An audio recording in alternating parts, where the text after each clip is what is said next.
Good afternoon. We're here this afternoon for a virtual town hall meeting regarding an officer-involved shooting that occurred on October 10th, 2020 in the city and county of San Francisco.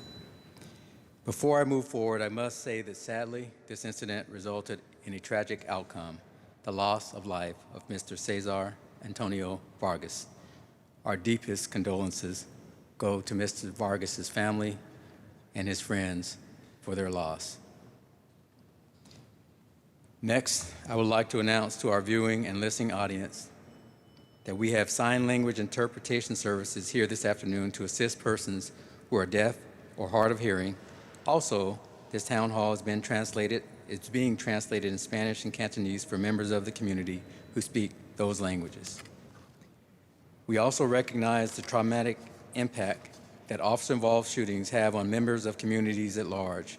With that said, to any of our viewers or members of the community who are experiencing trauma from this incident or from the information or images presented during this town hall, you can contact the San Francisco Department of Public Health crisis line at 415-970-3800 for trauma services. Again, that number is 415-970-3800.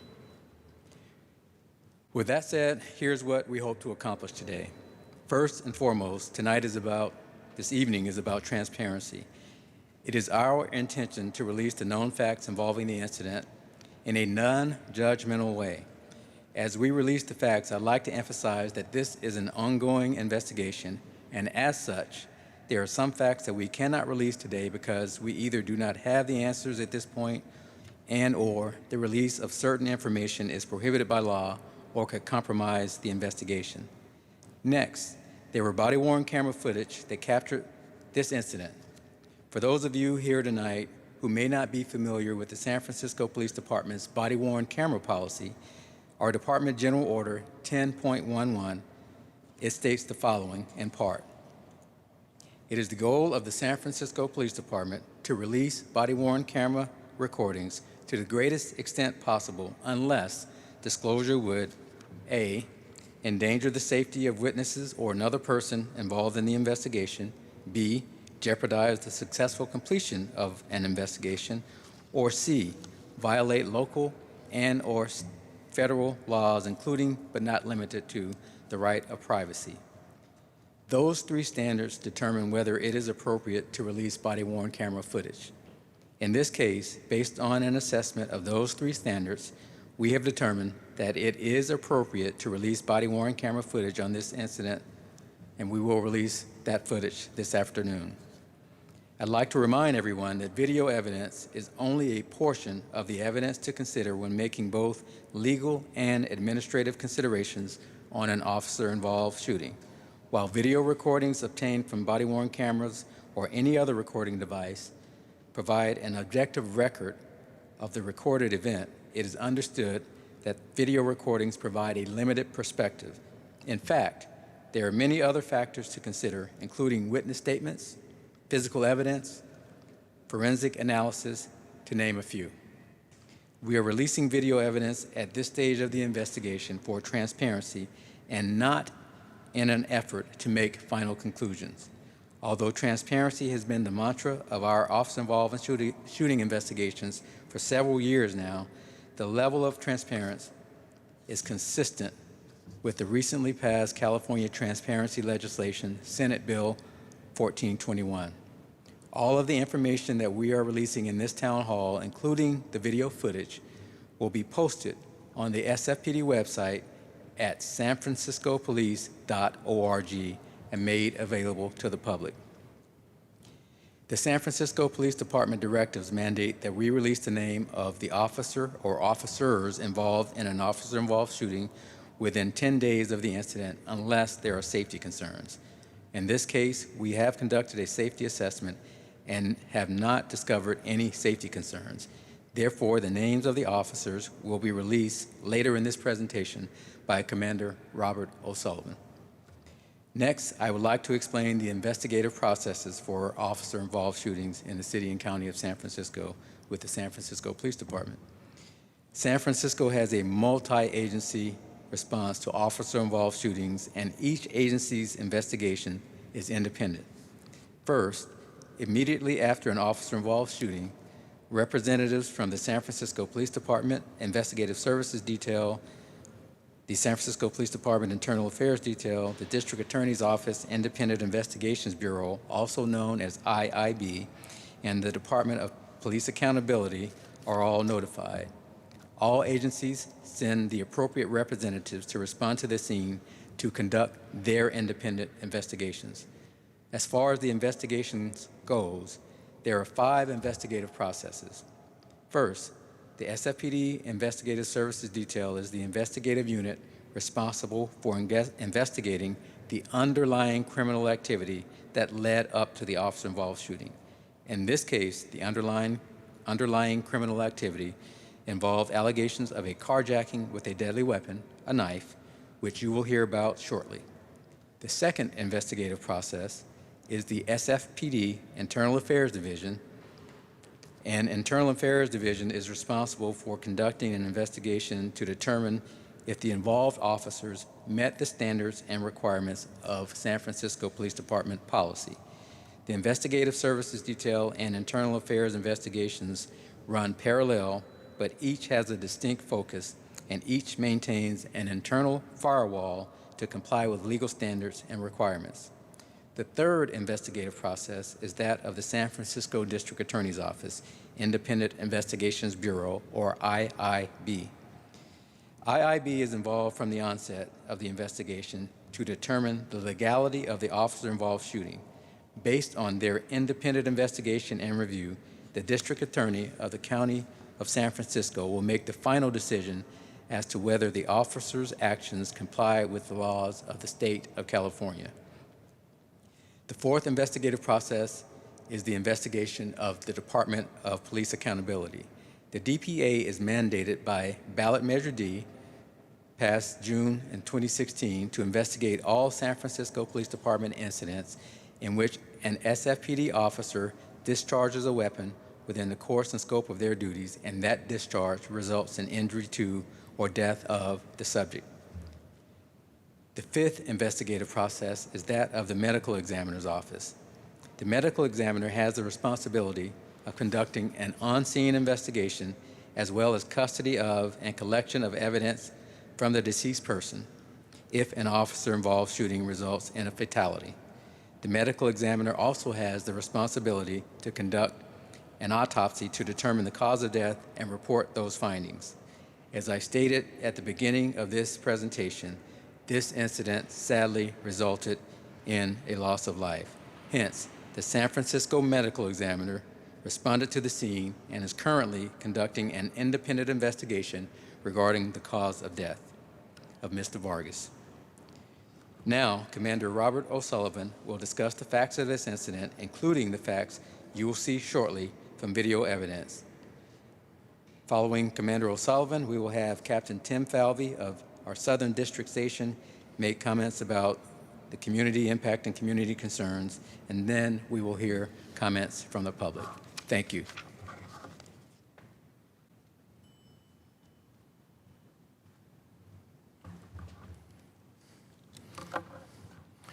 Thank you, Chief. As mentioned, my name is Robert O'Sullivan. I'm the commander assigned to the Risk Management Office of the San Francisco Police Department. This afternoon, I will share a timeline of events leading up to the officer-involved shooting, as well as the officer-involved shooting. Following those remarks, we will show a number of videos and play audio recordings from the evening of the officer-involved shooting. I will conclude by showing some photographs as well as a map of the area involved in the incident on Saturday, October 10th, 2020. The information provided today regarding these events is based on a preliminary review of body-worn camera and surveillance video, initial statements and interviews, and evidence processed to this point.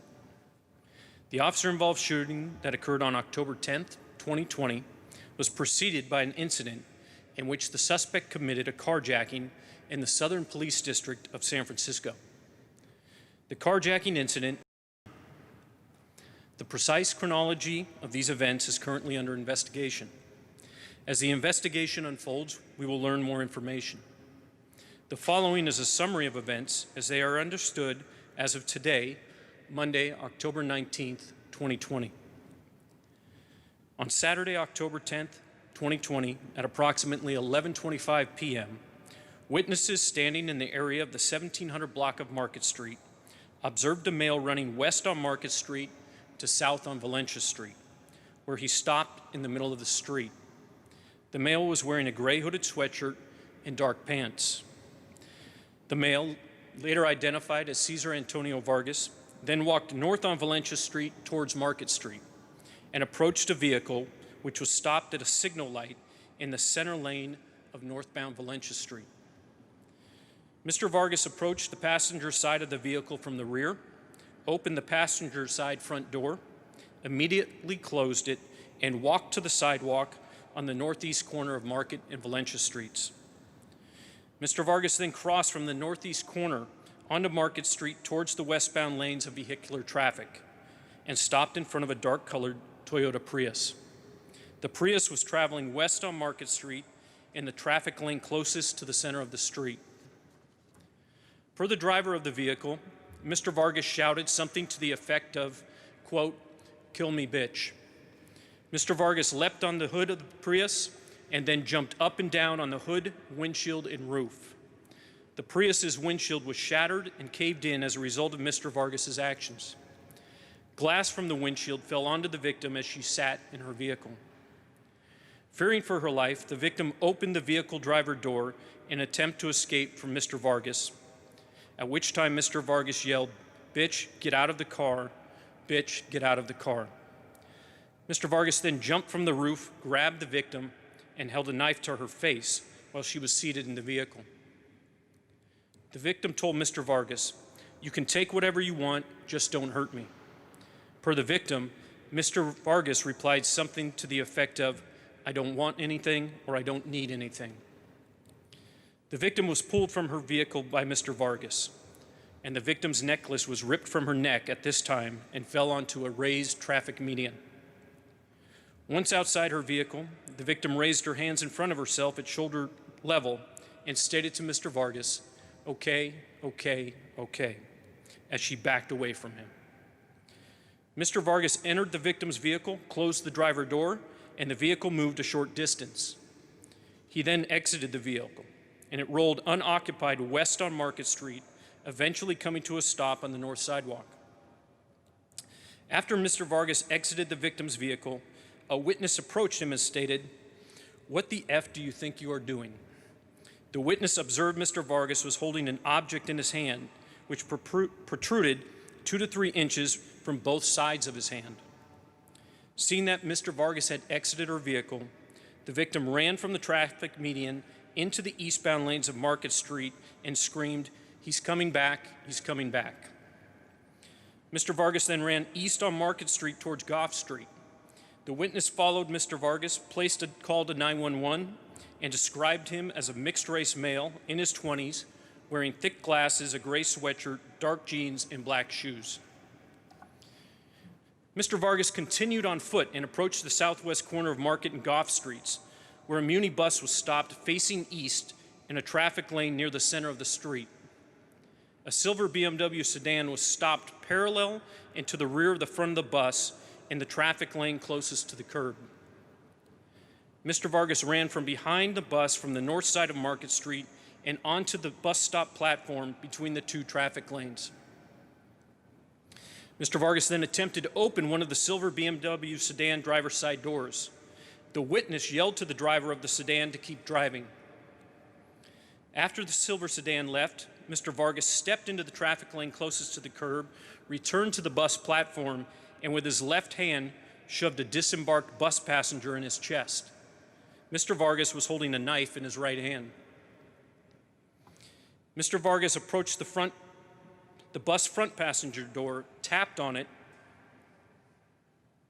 and walked east on Market Street to south on Goff Street. Once on Goff Street, Mr. Vargas walked in and out of the traffic lanes. An unidentified female crossed Goff Street, approached her parked vehicle, took her keys out, and unlocked and opened her driver door. Mr. Vargas ran across the street towards the female. The witness, who was still following Mr. Vargas, stated, "I could see he, Mr. Vargas, was watching her." The witness yelled to Mr. Vargas, "Stay away from her, and ma'am, shut your door." Mr. Vargas attempted to open the driver's side door of the vehicle, however, the female had locked it.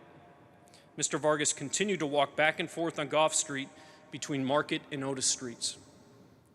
At approximately 11:30 p.m., Southern Station patrol officers arrived on Valencia Street and met with witnesses, one of whom was on the phone with a 911 operator. The witnesses informed the officers of the carjacking, provided a description of Mr. Vargas, advised that he was in possession of a knife, and pointed out Mr. Vargas's direction of travel.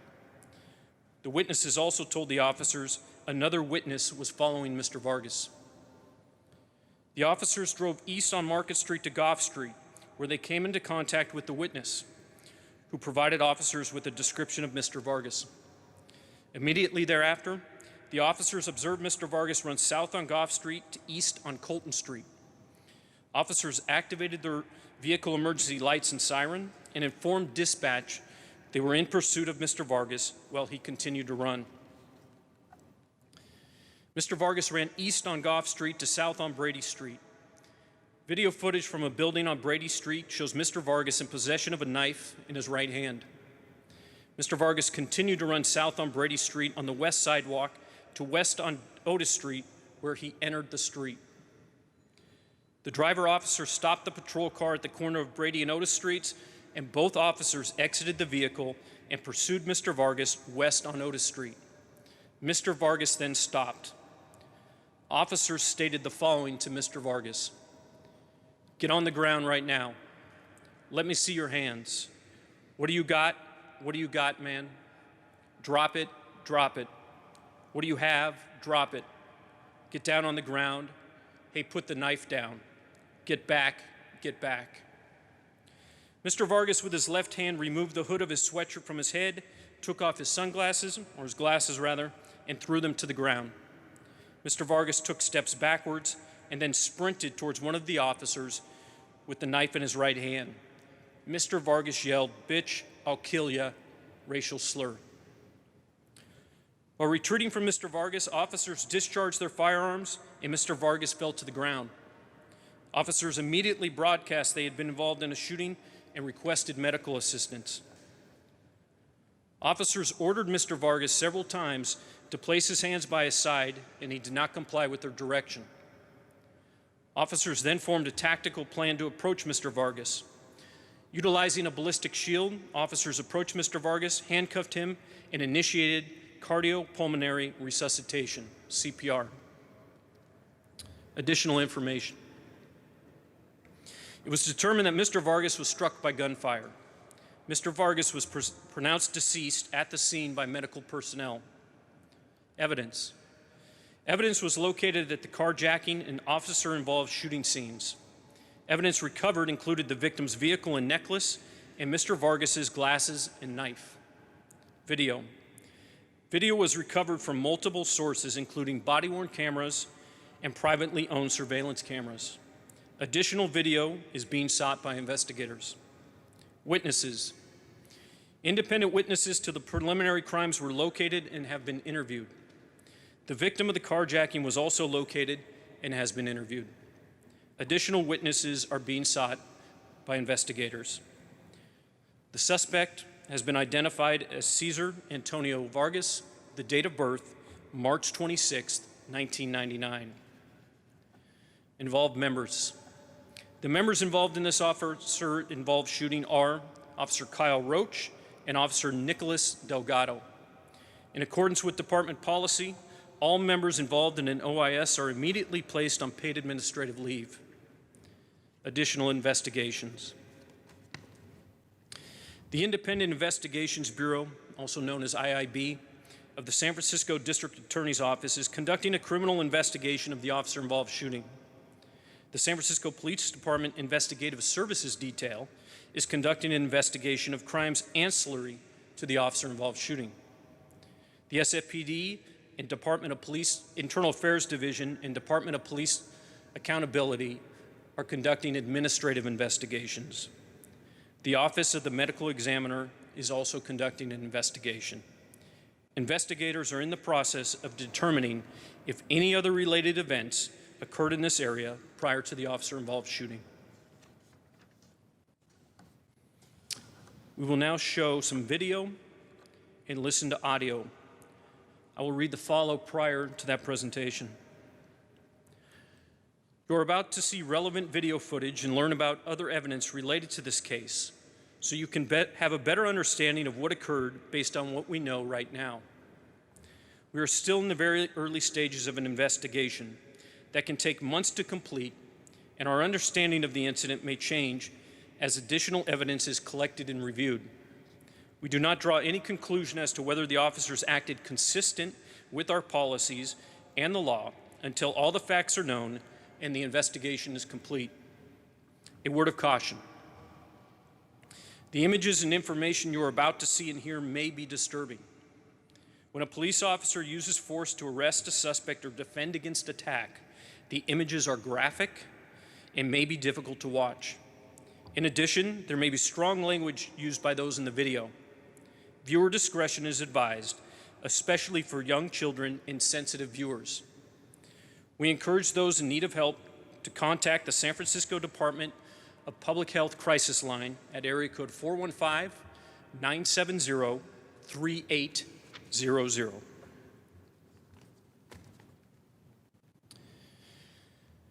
The San Francisco Department of Emergency Management receives 911 calls and provides dispatch services to the San Francisco Fire and Police Departments.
Francisco Department of Emergency Management receives 911 calls and provides dispatch services to the San Francisco Fire and Police Departments.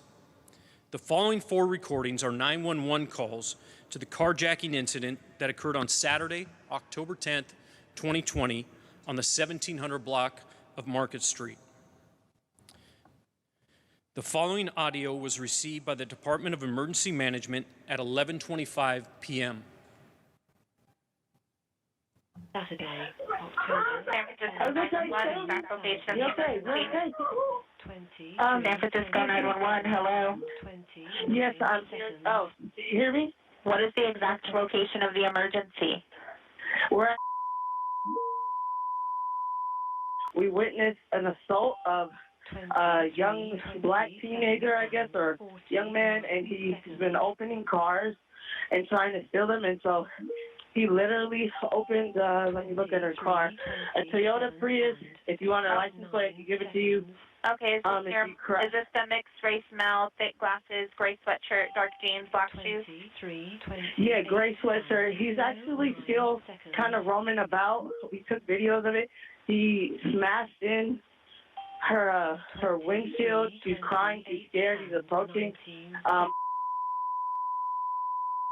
I'm standing her at her vehicle. Saturday, October. Okay, hold on one Sorry. moment. 2020. Yeah, she's terrified right now, so we, Seconds. Okay. And what's a good callback number for you?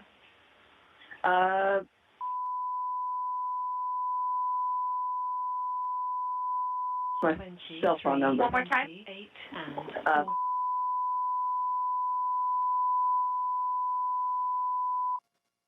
Okay, and what is your name, ma'am? 23:59 seconds. Okay. And does she still have her vehicle with her? Was he successful in taking it? So, she ran away as soon as we saw him approaching, and so I told just to keep her at. I'm standing by at her vehicle that he just attempted to steal, but he stalked her and everything, so she's really, really terrified. Saturday, October 10, Okay. 2020. And she said she attempted to call the police twice, but then right when he opened the door and hit her, she was too scared to call back. So I told her to just breathe and that I would do it. Okay. 23. And okay, so the subject, it's the same description as another caller provided. Let me see here. The mixed race male, 20, thick glasses, gray sweatshirt, dark jeans, black shoes. Yes, ma'am. And Which direction did he one leave of them, he walked back up, but I'll say he headed towards Market, further down the street on Market. Like I could see the Bank of America. He may have tried to run off. So on Market toward Bank of America? Yeah, but then he hit like an alleyway. He returned. She ran away because she was terrified. Okay, and so is she injured? Does she need an ambulance? No, I think she's just shaken. Does she need an ambulance? Ambulance? No, she's fine. She's I fine. didn't know he pulled a knife to her. Oh, he pulled a knife to her. Where did he go? He has a knife with the other guy. So he has a knife. Oh, yeah. Okay. Yeah. So just told me chased him down, trying to record him, I guess. And how big is the knife? Do you know how big is the knife? No, I don't. She doesn't know. Maybe try to go talk to her, calm her down a little bit. I'm on the phone with him. Okay, and did you know I'm sorry, say it again. what's the description of the knife? Is it like a kitchen knife, a pocket knife, a switchblade? I'm thinking, I honestly don't know, being that they have her, and so they're kind of running back to me, telling me a little bit in pieces. I just told her I would stand by her car while the authorities showed up. October 10, 2020. Be careful, guys. There's a kid in a gray sweatshirt with a knife going around opening people's car doors, trying to steal them. So if you see him, please call the police, inform them. We're looking for him. He just assaulted a woman. Held the knife to her throat, and she ended up, 49 seconds. Well, just be careful, guys. The cops are on their way, so. Yeah, this is not my car. I'm just watching it. 59 do I just wait for you, ma'am? And what type of vehicle are you standing next to? She has a Toyota Prius. I can read you the license plate if you like. Okay, what color is it? I want to say it's like a dark blue. Yeah, like a dark blue. Go ahead with the license plate. Okay. It is.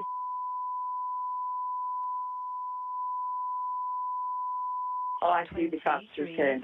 Oh, okay, they're on scene now? Yes, ma'am. Okay, go ahead and flag them down. Okay. Okay, thank you so much for calling. You have a good one.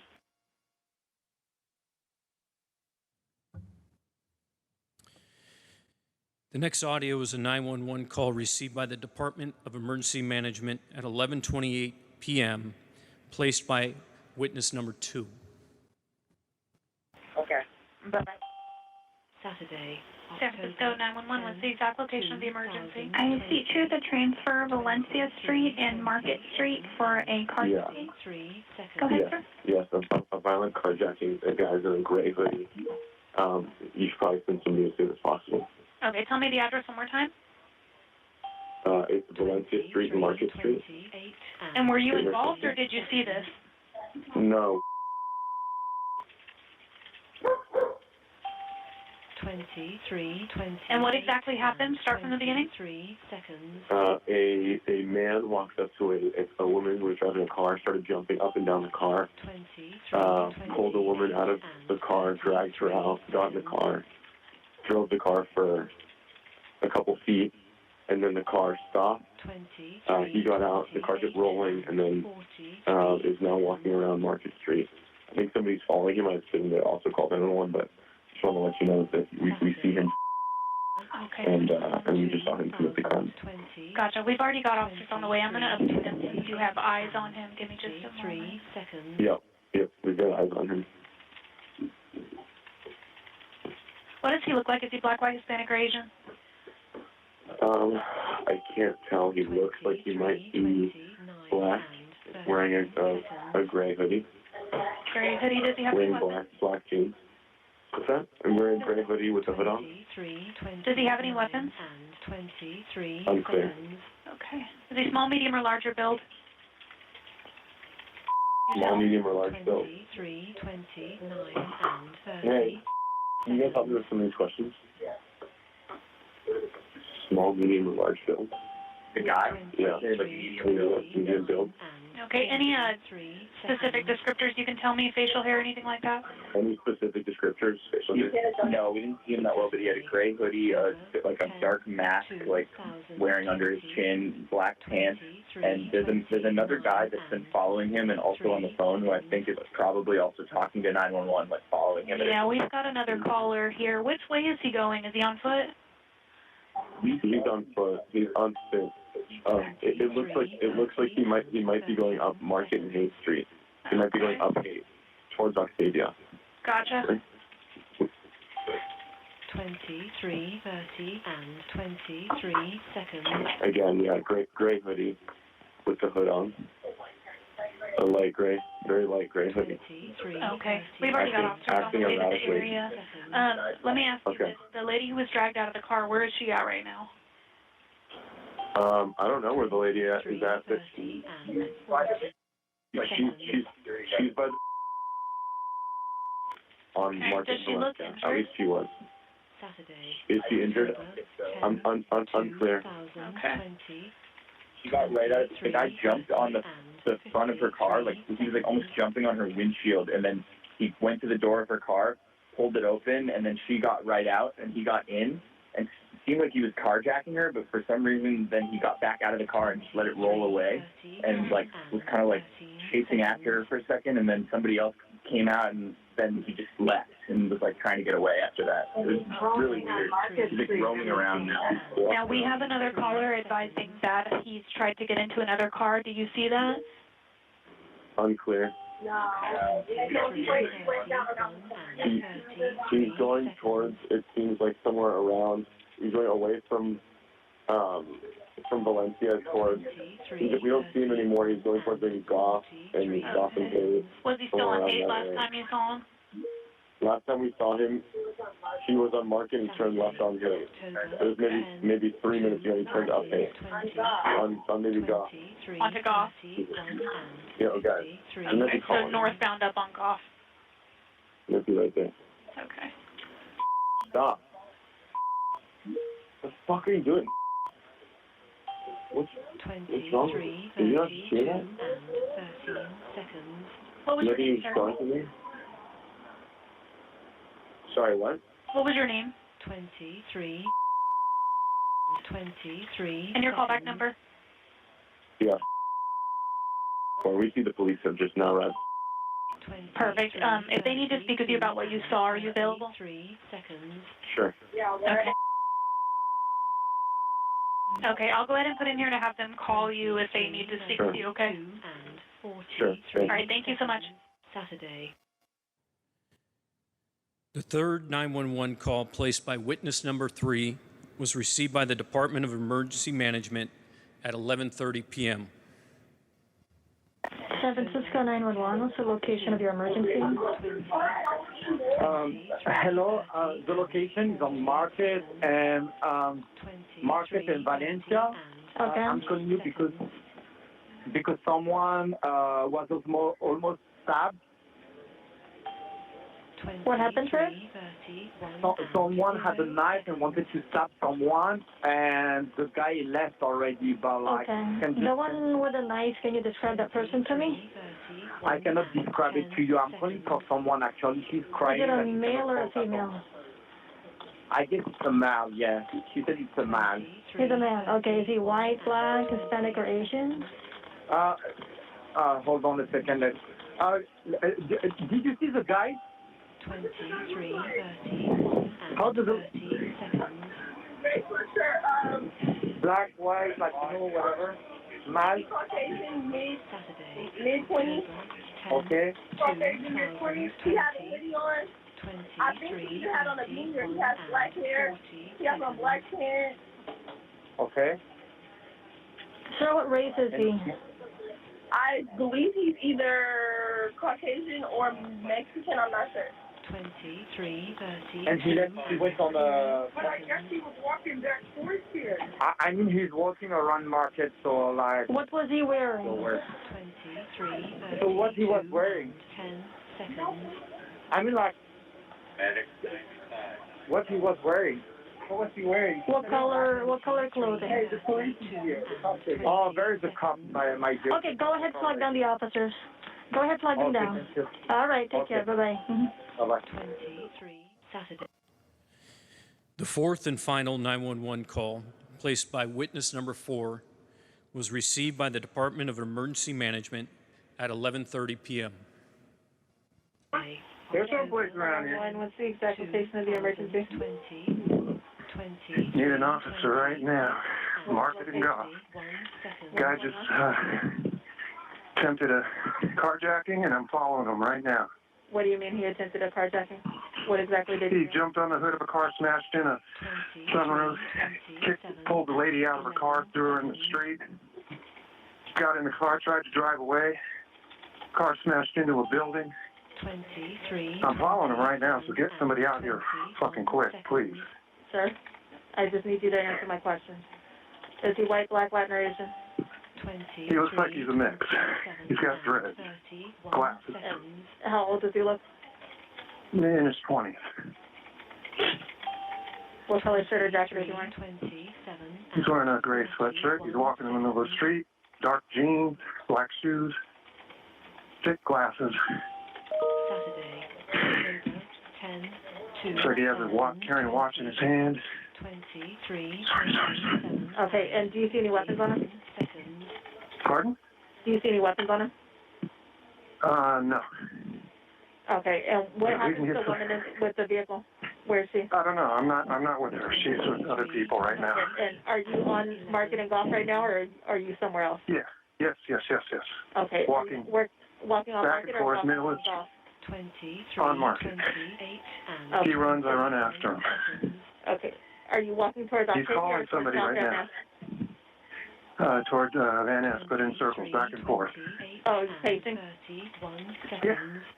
Okay, give me 1 second. And what kind of vehicle did you try to steal? He's on his foot. I don't know any of that stuff. 1 seconds. Did you see him try to take Now the he's vehicle? on golf. Yeah, he jumped in it and tried to drive off.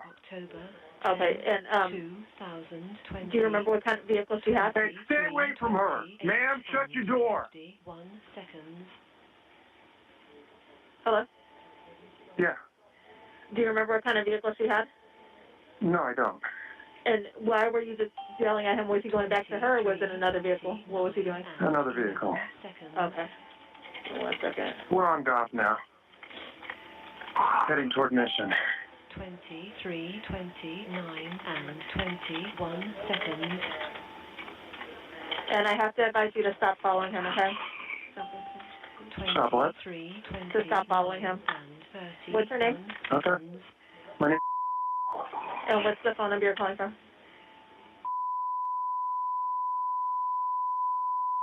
And which way, or you said he was going on golf, okay.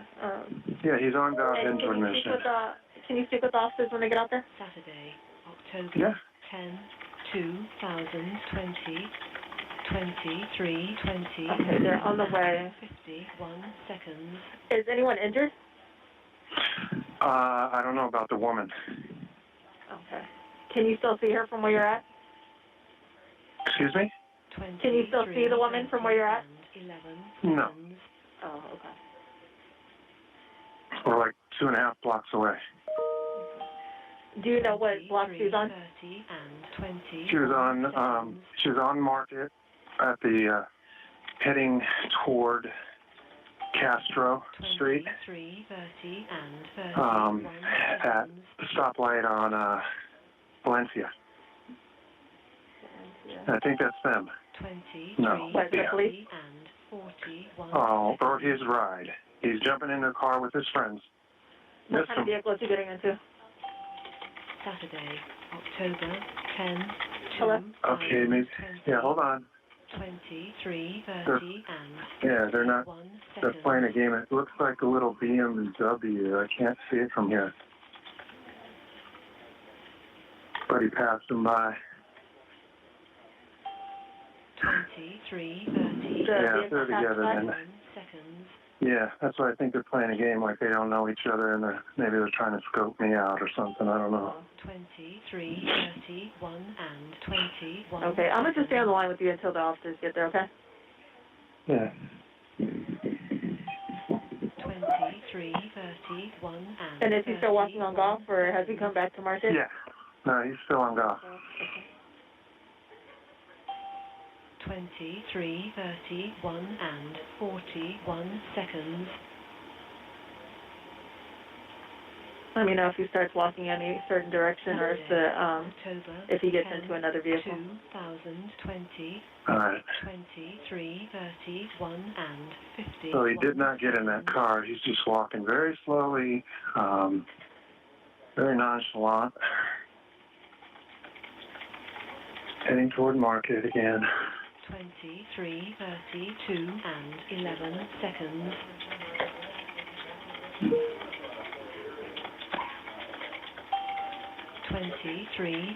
And he was actually, he attempted to open up several car doors as they were stopped at a stoplight, but fortunately they were locked.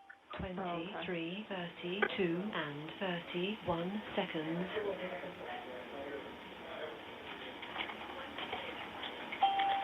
23, 32 and 41 seconds. Okay, I see the police with their lights. Okay, can you just walk over to them? Saturday, October 10, 2020. And they're going the wrong way.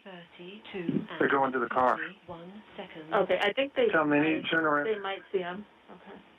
No, they're there. They stopped at the car.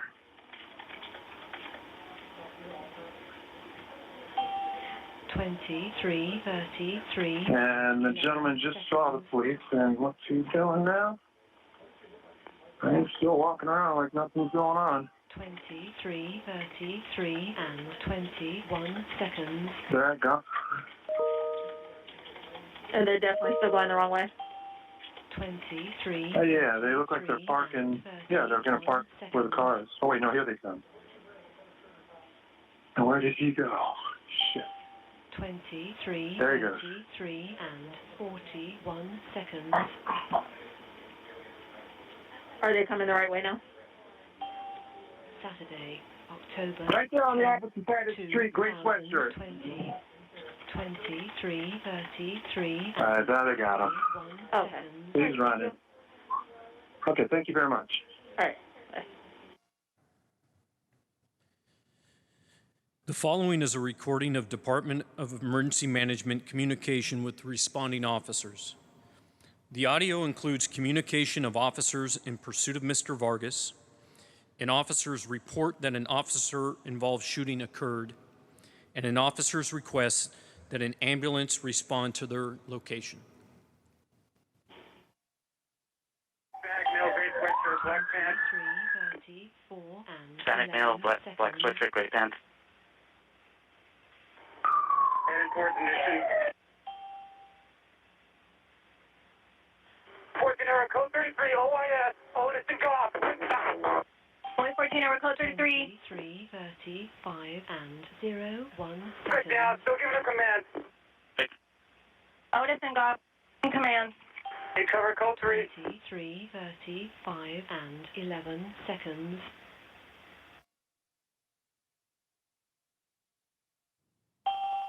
23, 35 and 21 seconds. Gunpoint, Otis and Brady. Let me get another unit with the ERW up here, still refusing command. Need another unit with an ERIW refusing command.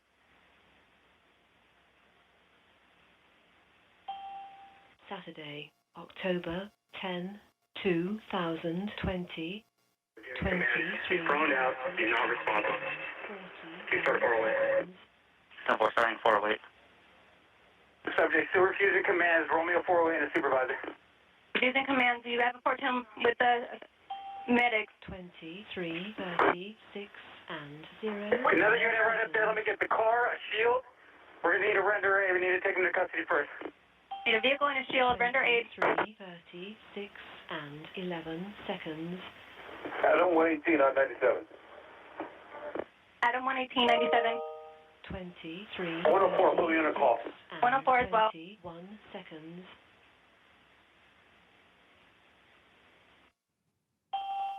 23, 30. And 14 hour, be advised, he got about a 3-4 inch knife in his left hand. 3 or 4 inch knife in the left hand. Saturday, October 10, 2000. Adam 118, get the 408, 98 in stage, please. 36, 408 to stage. 41 seconds.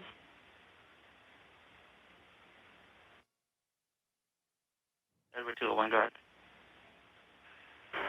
Lane watch is held over. 23, 37, and 0, 1. Come up, Otis, watch blue and blue. Green up Otis, blue and blue. Right there, block traffic. The sirens, kill the sirens so they can make orders. 7 and Shut down 11 sirens. seconds.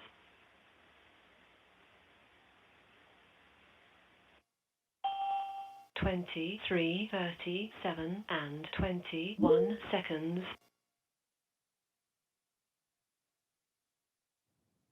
14 hour, taking one into custody. Taking one in custody. And 31 seconds. The following 8 videos were recorded by cameras in the area of Market and Valencia Streets and the 1600 block of Market Street. Note that some footage is obscured to protect the privacy of the victim and witnesses. Video number 1. In this video, Mr. Vargas approaches an occupied vehicle at the intersection of Market and Valencia Streets, opens the front passenger side door, and walks away.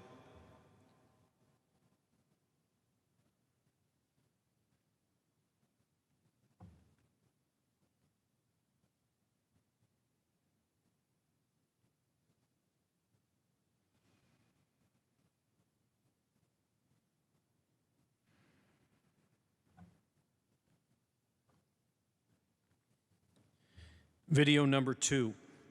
Video number 2 is a second plane of the previous video.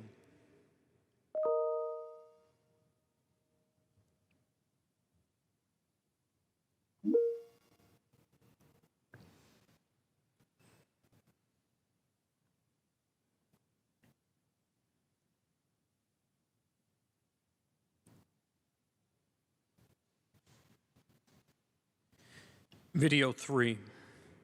In this video, Mr. Vargas approaches an occupied Toyota Prius at the corner of Market and Valencia Streets, jumps on the hood, windshield, and roof of the vehicle, and removes the driver.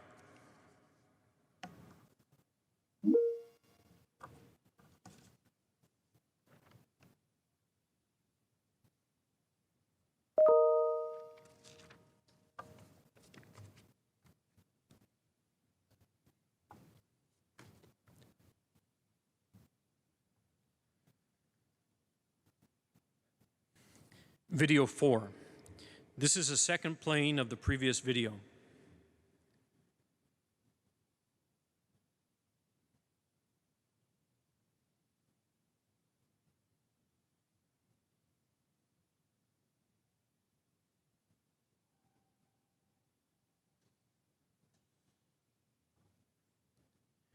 Video 5. This video shows Mr. Vargas get into the victim's vehicle as well as witnesses who assist the victim.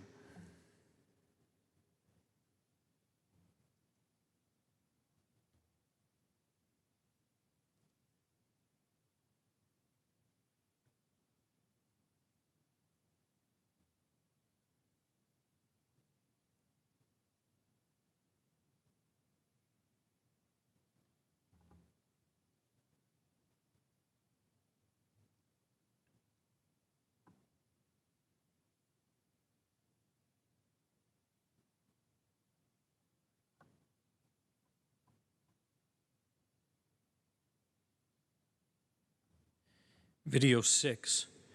This is a second playing of the previous video.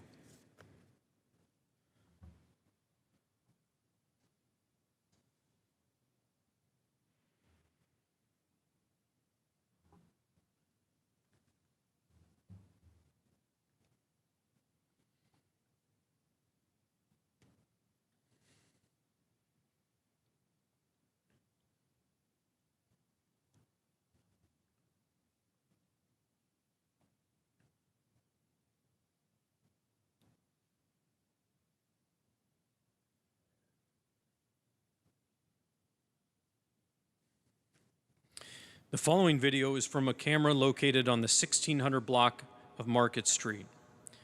Video 7. This video shows Mr. Vargas jump on the Toyota Prius and remove the victim from her vehicle.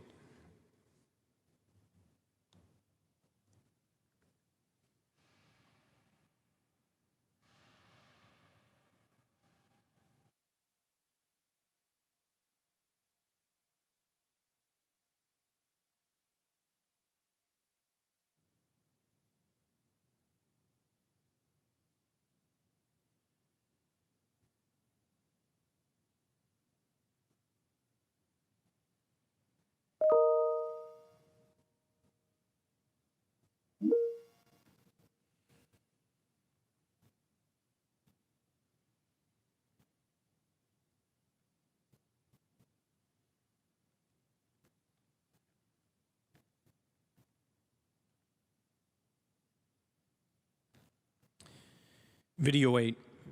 This is a replay of the previous video.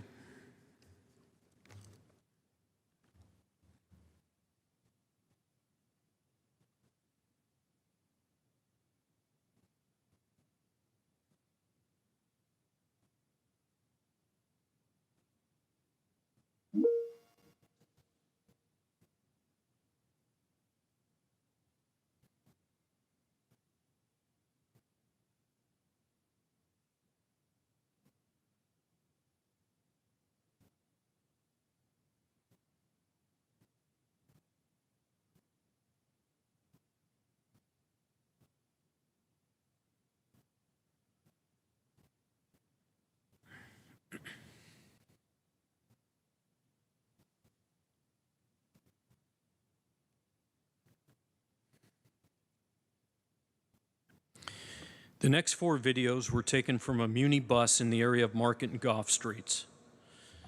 The first Muni video shows Mr. Vargas cross from the center of Market Street and behind the Muni bus.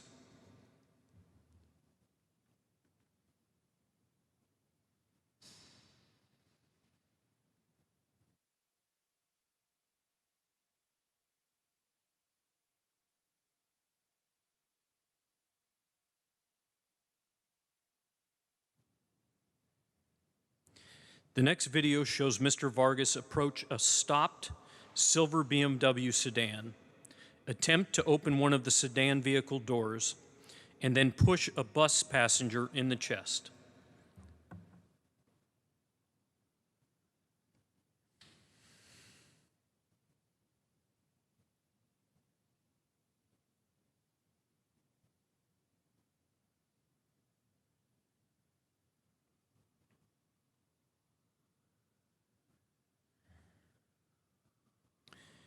The next video is a replay of the previous video with a circle around the knife held in Mr. Vargas's right hand.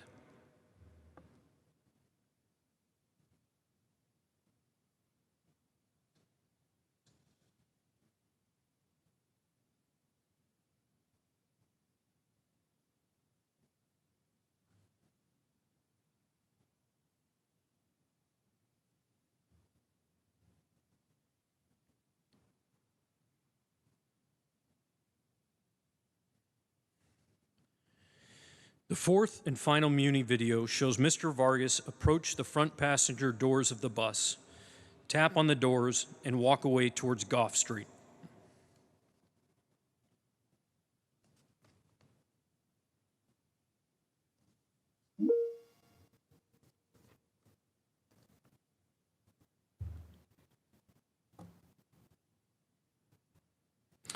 The following video was taken from building cameras on Brady Street.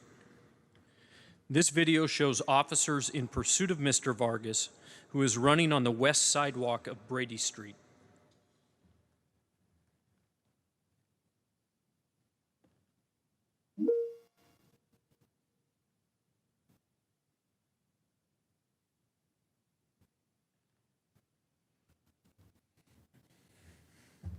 The following is a replay of the previous video and shows Mr. Vargas holding a knife in his right hand.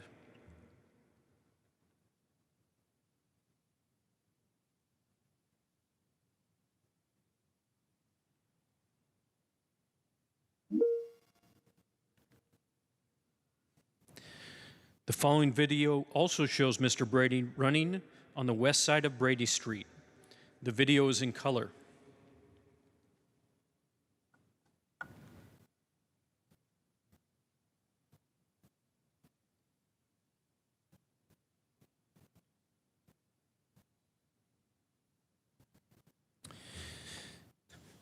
This video again shows Mr. Vargas running on Brady Street towards Otis Street.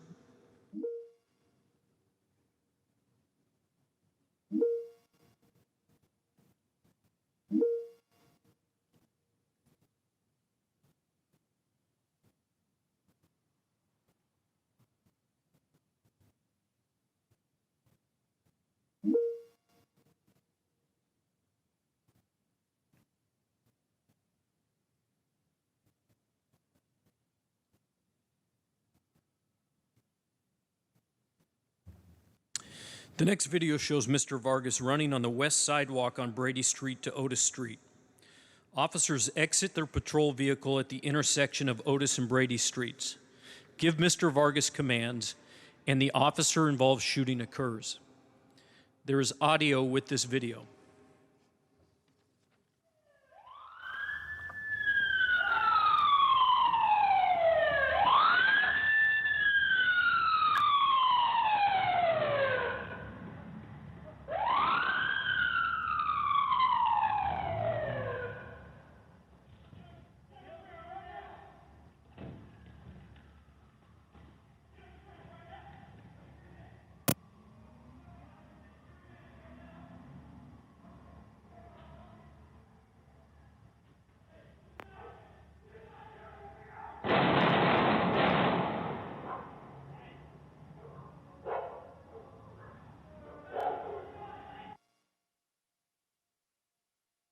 The following video was recorded by a building camera on Otis Street. The video captures the officer-involved shooting. Note the video starts and stops, which is the manner in which the police department received it.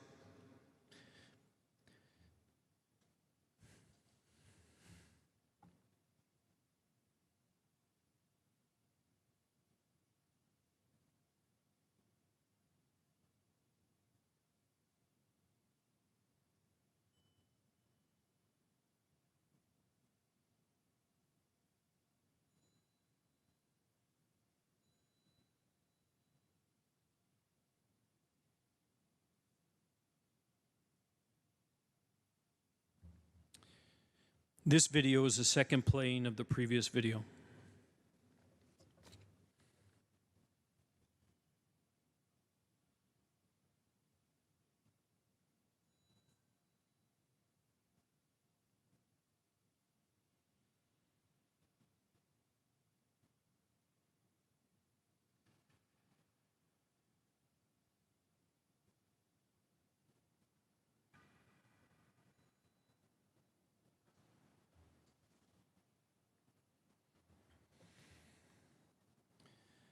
Body-worn camera video. The following videos were recorded by the body-worn cameras of the officers involved in the officer-involved shooting. There is a buffering period of approximately 30 seconds, during which time there is no audio with the footage. Buffering is in accordance with department policy. The footage captures the officers' encounters with witnesses, pursuit of Mr. Vargas, their commands to Mr. Vargas, the officer-involved shooting, and officers' actions after the shooting. Some footage has been blurred to protect information in accordance with state law. The first body-worn camera video is from the body-worn camera of the passenger officer.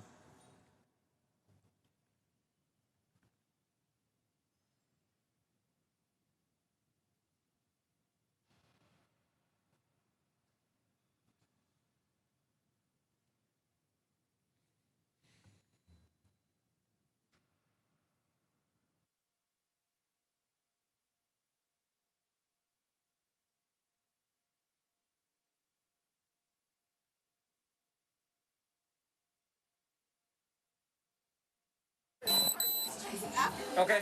Do they have a radio or anything? You don't know where he is? Okay, we'll follow and go down that way.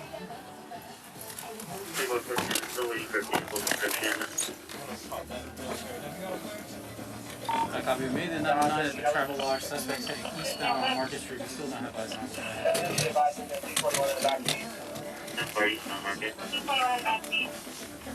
You're pointing the other way? I'm my father. Were you? Do you know anything about what happened across the street? Her car? Where's the suspect? Where's? What does he look like? Black pants. Yeah. Black pants, gray hoodie. No. So he has a knife also that you have to result, and my employee is chasing after him. Do you know where your employee is? Okay. Thank you.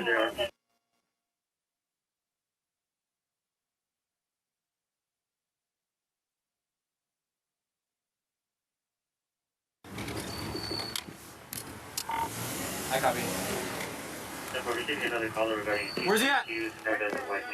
Copy. Let me get a code 33 on A1. We have something like that. Golf and Brady. It's gonna be a code pursuit. He's gonna be northbound, eastbound Colton.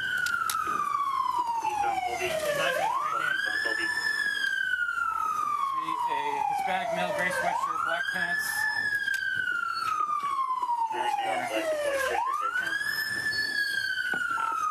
Heading towards me.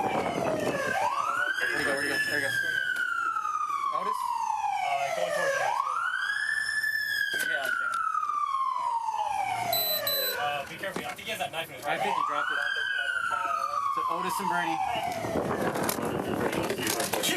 Get on the ground right now!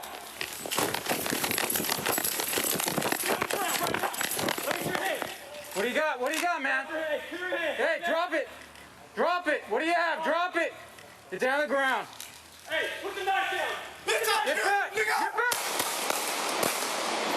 414 era, code 33, OIS, Otis and Goff, one down. Show me your hands, spread out! Spread out! Put your hands out!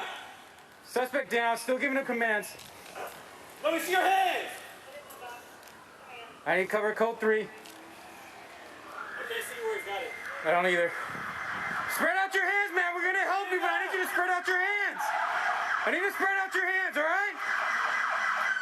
Put your hands out so I can give you aid. Put your hands out, man. Put them out. Come on. Let me get another unit with the ERW up here, still refusing commands. Hey, put your hands out, man. Put your hands out. We want to help you, but we can't do it until you put your hands out. Come on, man. I want to help you. I need to help you. Let us render aid. Boy, 14 subject still refusing commands. Romeo 408 and a supervisor.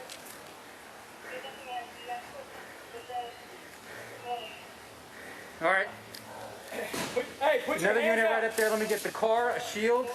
We're gonna need to render aid. We need to take him to custody first. Hey, shield up.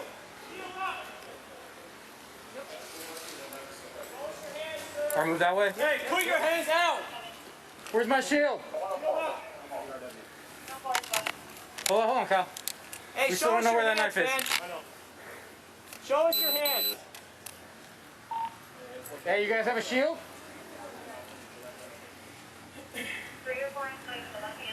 We have a shield. Hey, somebody grab a shield. We need to get him up there. Hey, shield and a trauma kit. Put your hands out like an airplane, okay? Nick, try Spanish. Hold on. Shield coming up. I need a gloved up subject too. I got a glove. Me and 5 for the arrest team. Me and 5 for the arrest team. Hey, put your hands out. Unit come up, Otis. Watch blue on blue. Stop right there and block traffic. Hey, cover. Hey, put your hands We're coming up to you. We need to help you. Put your hands out to the side. Put your hands out to the side. Push your hands down. Come on, man. Yep. Boy 14, taking one into custody.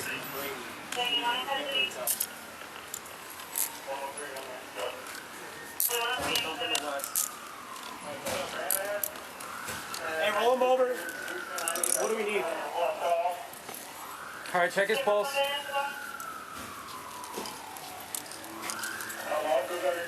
Watch your foot. Make sure you got that. I think the knife's in the handle. Hey, I need a trauma kit with the plastic cover. You got a pulse or what? Hey, we got multiple gunshot Don't move wounds the in the knife any chest. further. Okay, that's what you got. This is a piece of mission. Hey, this dog. Do you have a pulse or what? You got gloves? Yeah, I do. No pulse, guys. All right, compressions. Boy 14, start compressions. See you safe for medics. Send them in.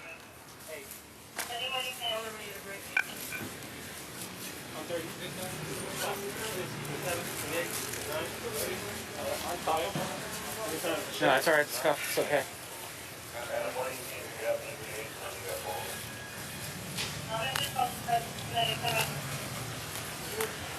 Hey, is there a 911 or victim? Yeah, hold on, I'm telling right now. Boy 14, we need a unit to the victim.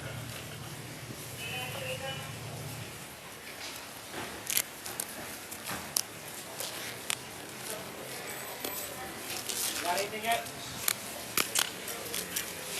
Nothing. Any other?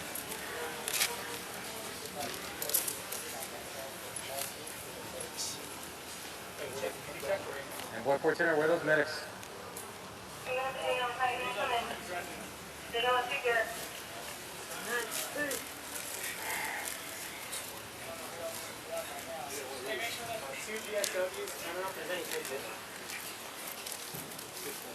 You got top here. You got the knife? It's over here. It's broken. There's the other half of it. 9:30.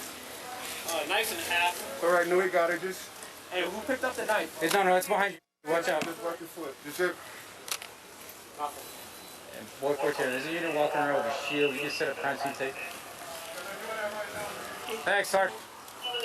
Hey, where did he run? Do we need to look for him? Yeah, there's Brady. Next block up is what? Colton or Calusa. It looked like he threw something to the ground up there. Over here? Yeah. Hey, we got a... Carjacking gone bad. Carjacking gone bad.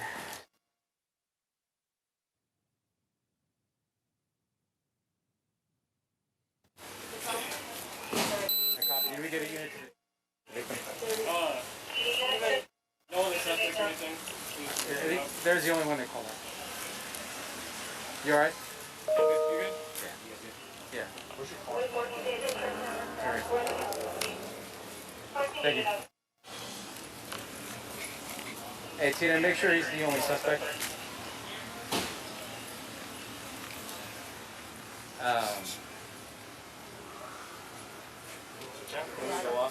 I did. Do we, done.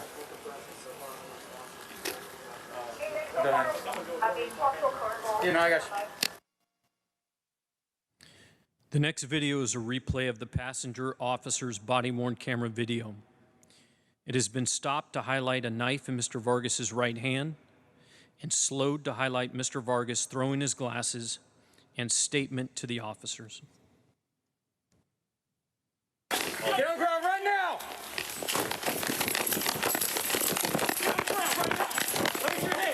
What do you got? What do you got, man? Hey, drop it! Drop it! What do you have? Drop it! Get down on the ground! Hey, put the knife down! Get back! Get back! 414 era, code 33, OIS, Otis and Goff, one down. The following video is taken from the body-worn camera of the driver officer.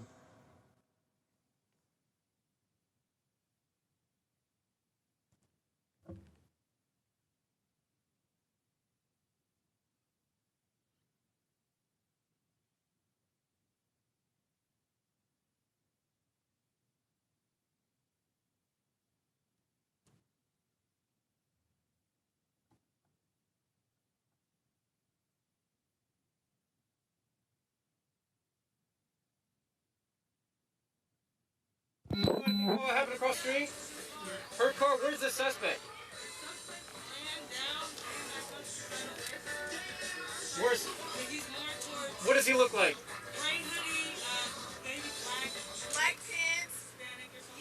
Black pants, gray hoodie?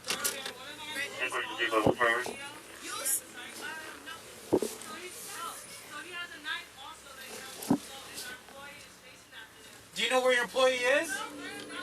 Okay. Thank you.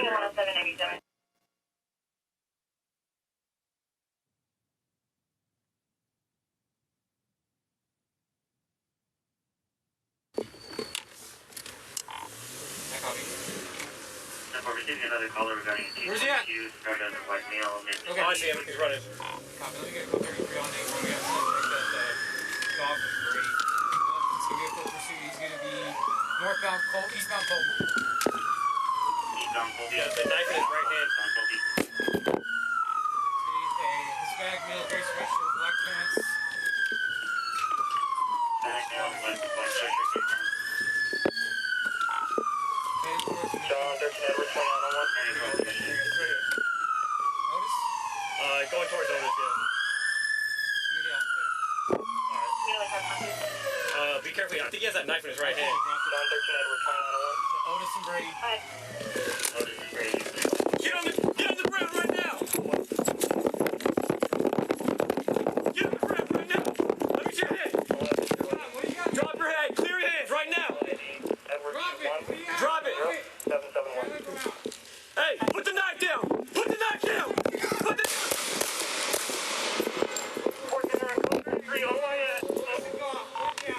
Hey, drop your knife!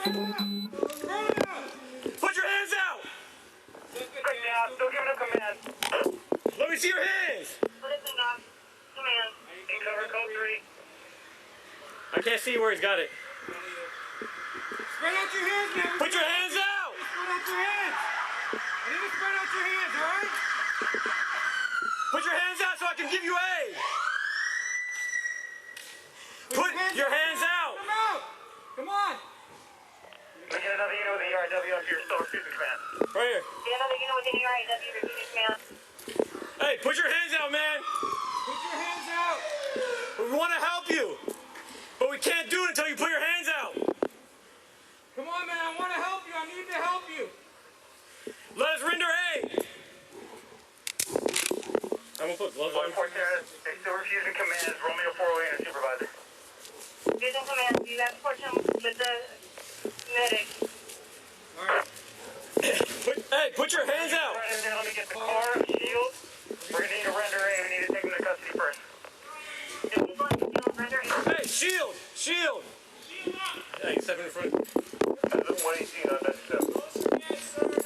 Hey, put your hands out! Where's my shield? 104, full unit call. 104 is left. Hey, show us your hands, man. I know. Show us your hands.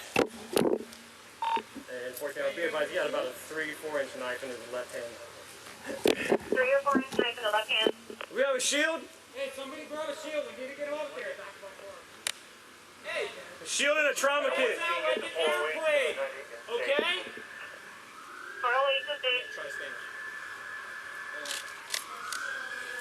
Shield coming up. I need a gloved up subject too. Alright, I got gloves, I got things. Me and 5 for the arrest team. Me and 5 for the arrest team. Hey, put your hands out!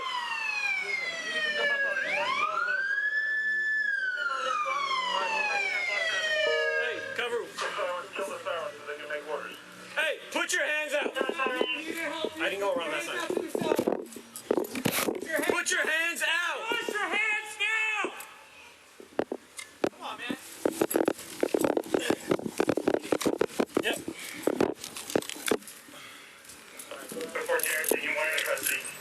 Taking one in custody. 103 on next step. 103, 87. Alright, go.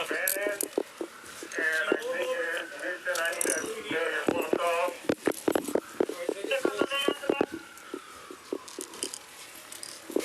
I'm also going to need, let's Colton have brace blocked off as well. I think the knife's in half. Hey, I need a trauma kit with the plastic cover. You slow down. Watch your right foot. Watch your right foot. We got multiple gunshot wounds to the chest. Okay, that's what you. That's. That one forever, so there's emergency for split parking over. You have a pulse or what? No pulse yet.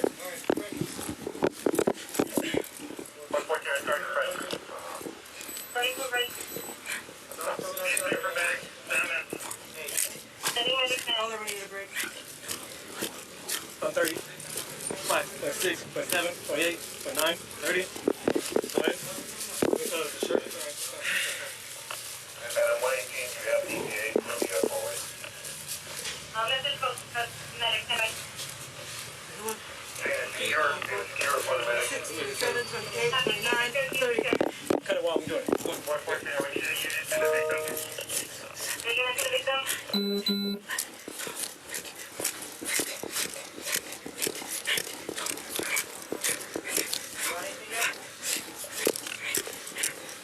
Nothing. Any other?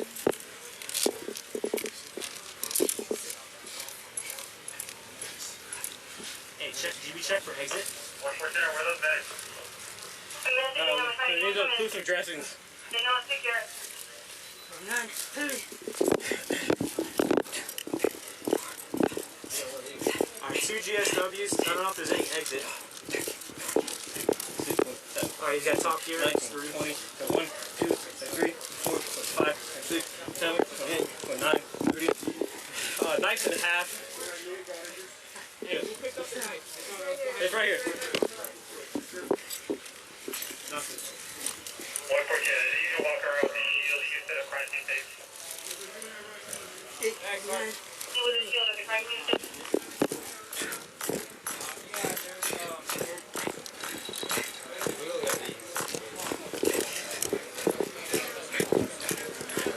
By 3, 4, by 5, by 6, by 7, 28, 29, 30.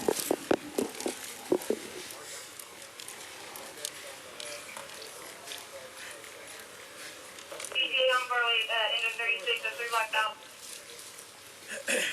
5, 6, Copy, 7, you unit 8, center 9, 11, 30. You get to the travel lodge. No other suspects or anything. So just want to put it out. You alright? Yeah, I'm good. You good? Wait, 14 David, 13 over south, we're at the travel lodge. 14 David at the travel lodge. Yeah, make sure he's the only suspect.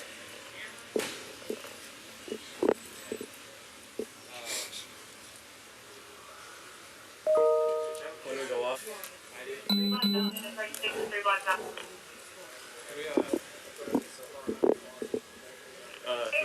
Can someone do it for me? My hands are...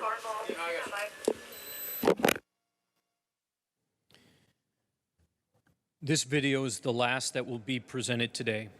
It is a replay of the driver-officer body-worn camera video and has been stopped to highlight the knife in Mr. Vargas's right hand and slowed to highlight Mr. Vargas's throwing of his glasses to the ground.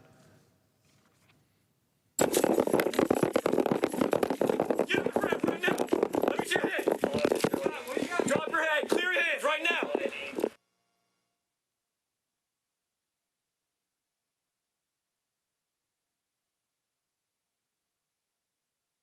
Edward, Drop it! 771. Hey! Put the knife down! Put the knife down! Put the... 14 around code 33, hold on yet.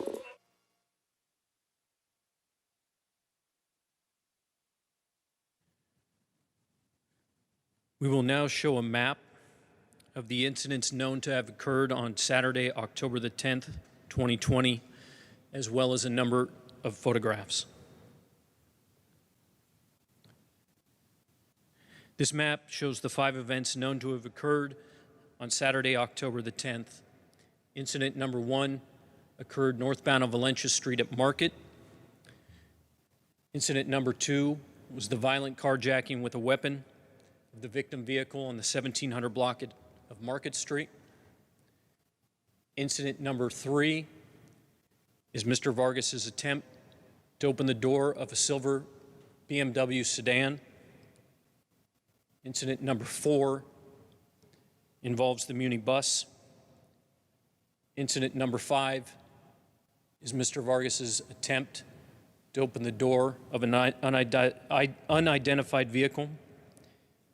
And incident number 6 depicts the officer-involved shooting which occurred on Otis Street between Goff and Brady Streets. This photograph shows the damage done to the victim's vehicle.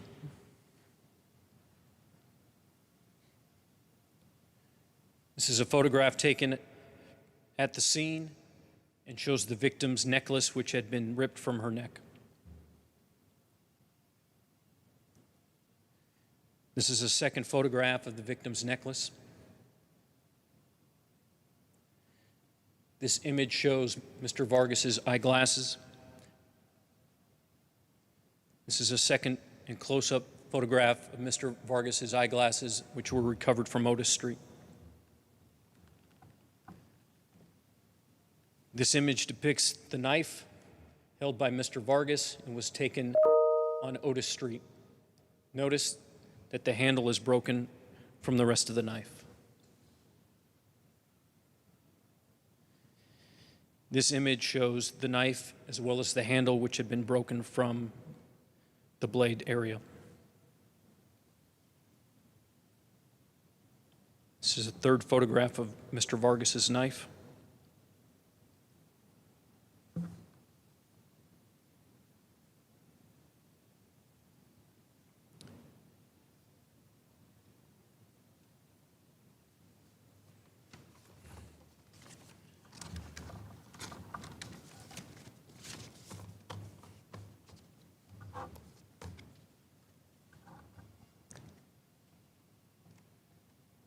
This concludes my presentation. We will now hear some remarks from Captain Timothy Falvey, Commanding Officer of the Southern Police Station.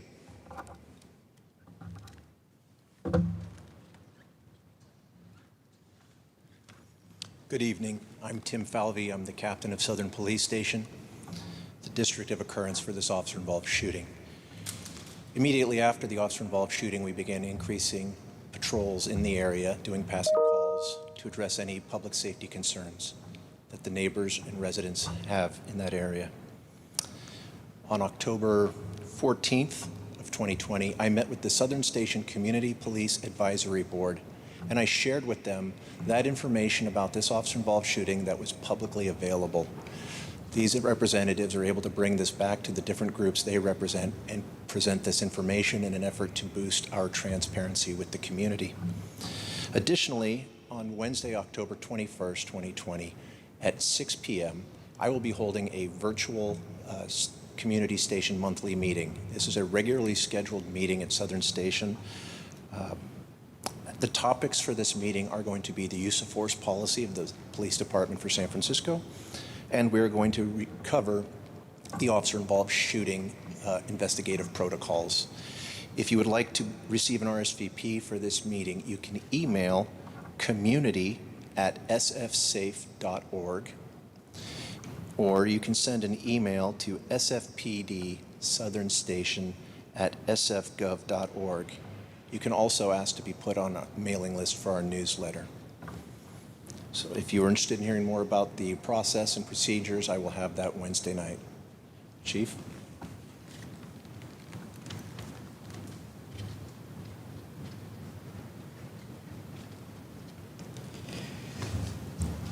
Thank you, Commander O'Sullivan and Captain Falvey. So now we'll open our lines for public comment. And to all the viewers, please know that we are limited in time on our public comment. We'll take as many as we can, and we will limit public comment to 2 minutes per caller. We will not address any questions at this time. And on your screen, you will see the public comment number to call in, as well as if you are a Spanish speaker or Cantonese speaker, the translation numbers are also on the screen. Thank you. The public comment portion of this town hall will now begin. Each public comment caller will have up to 2 minutes. If you wish to join the queue for public comment, please call 415-655 0001. For English, please enter access code 146-274-6853. You must press *3 to raise your hand to offer public comment. Language interpretation services are also available in both Spanish and Cantonese.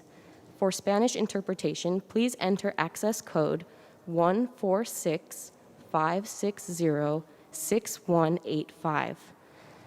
Please press *3 to raise your hand to speak for public comment. For Cantonese interpretation, please enter access code 146-823-2380. You must press *3 to raise your hand to speak for public comment. Will the interpreters on the line please relay this information for those on the Spanish interpretation and Cantonese interpretation calls?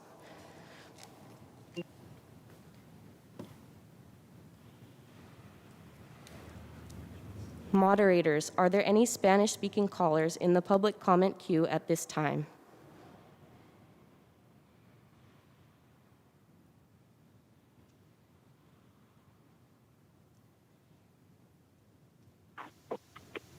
I see one caller in the Spanish queue. Can you please interpret? Yes. Bueno, señor, ¿tiene una pregunta, señora?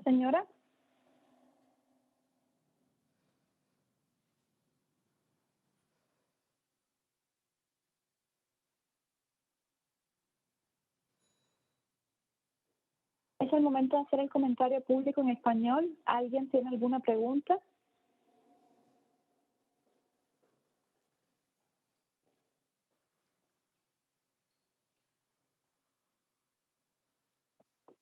It appears the caller is not responding. Thank you. Moderators, are there any Cantonese-speaking callers in the public comment queue at this time?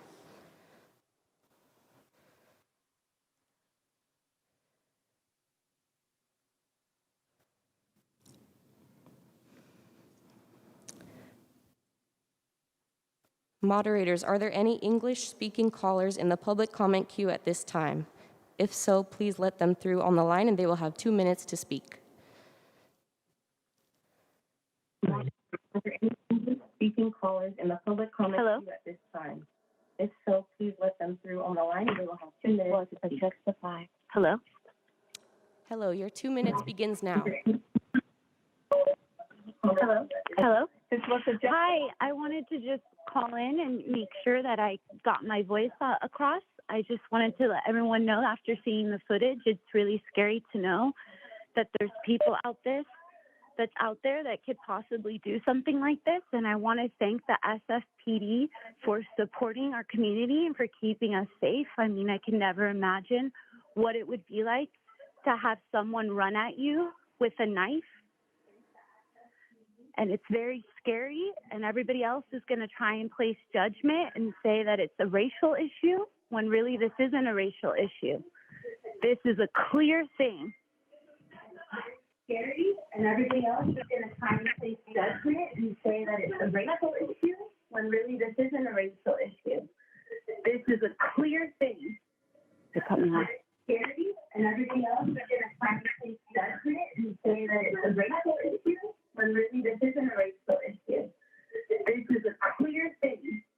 Scary, and everybody else is going to try and take judgment and say that it's a racial issue, when really this isn't a racial issue. This is a clear thing. This is very disturbing to watch. It's totally justified, and if someone was running at me with a blade, I would 100% protect myself. Very disturbing to watch. It's totally justified, and if someone was running at me with a blade, I would 100% protect myself. We need to make sure that people see what is being going on and pay attention to the evidence and facts. And if this is not a justified shooting, then I do not know what is. Going on and pay attention to the evidence and facts. This is really disturbing, Thank you. again, to watch. Exactly. Thank you. That concludes your 2 minutes. Moderators, please allow the next caller in, and please be reminded, callers, to turn off your audio on your computer or your TV so that we can hear your public comment clearly. Moderators, please allow the next caller in.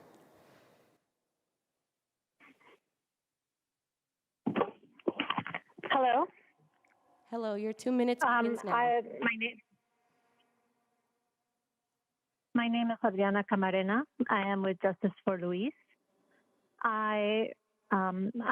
First of all, I am asking, I know you said there are no questions to be asked and answered, which is usually the format of a town hall meeting, which are to answer the public's questions about a shooting. So I'm just going to tell you my questions. Is this a violation of the town hall regulations that you won't answer questions?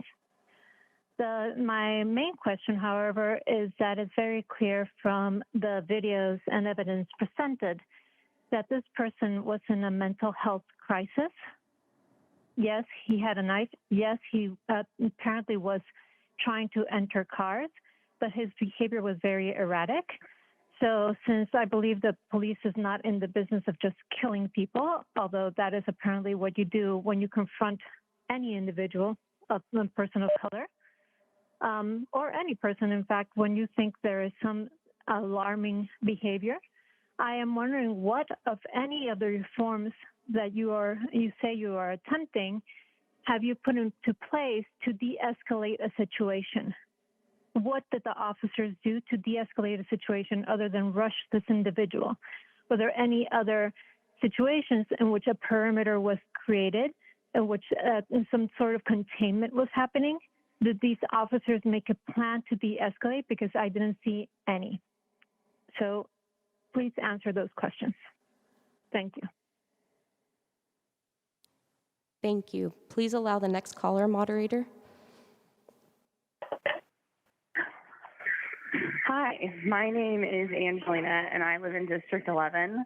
And I just have to say how disturbing it is to hear people call in support of murdering a person who was carrying the smallest baby knife I've ever seen, and you think the action to take is to kill someone? That is disturbing that you say that this is a justified action. For people listening from the city of San Francisco, this is not the correct path of action. We have to defund these killers, these murderers who are murdering people in our streets and not being held accountable for it.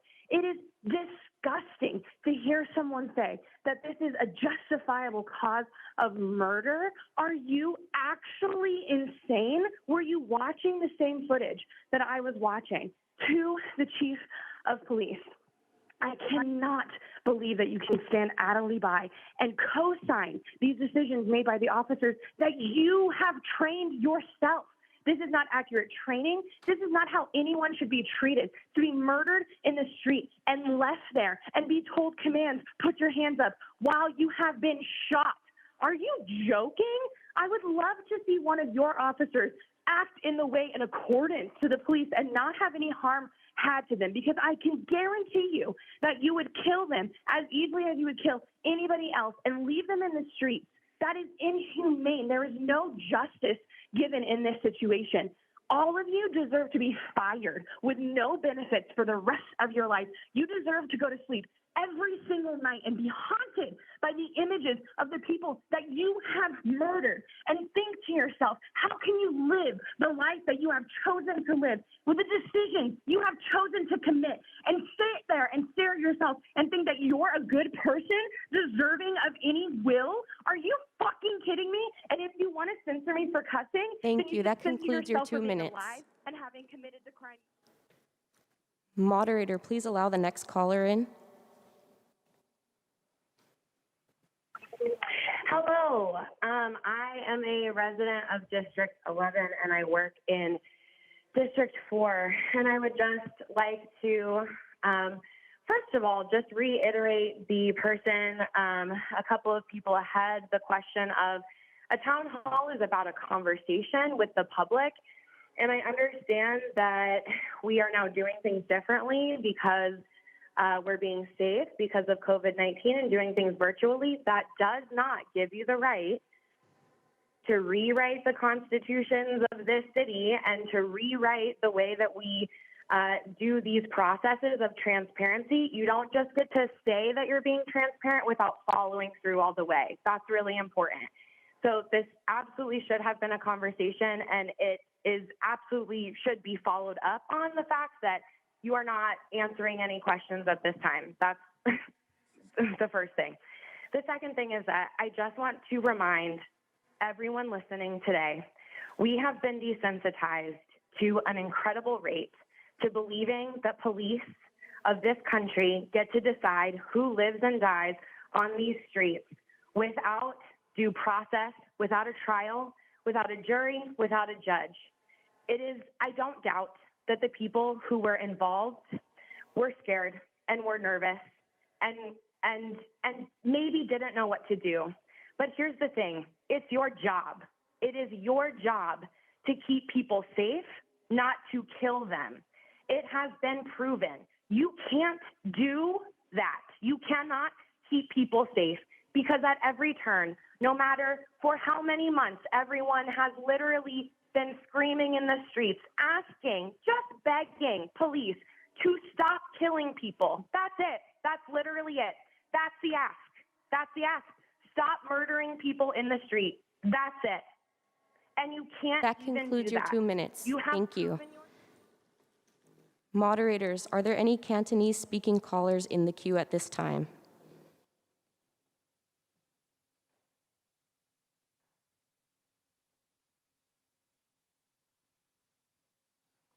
As a reminder to all callers, if you are listening in on the phone line, please press *3 to get in line for public comment.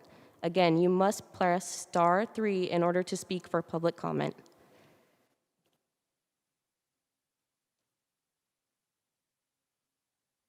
Moderators, please allow the next caller into the phone lines.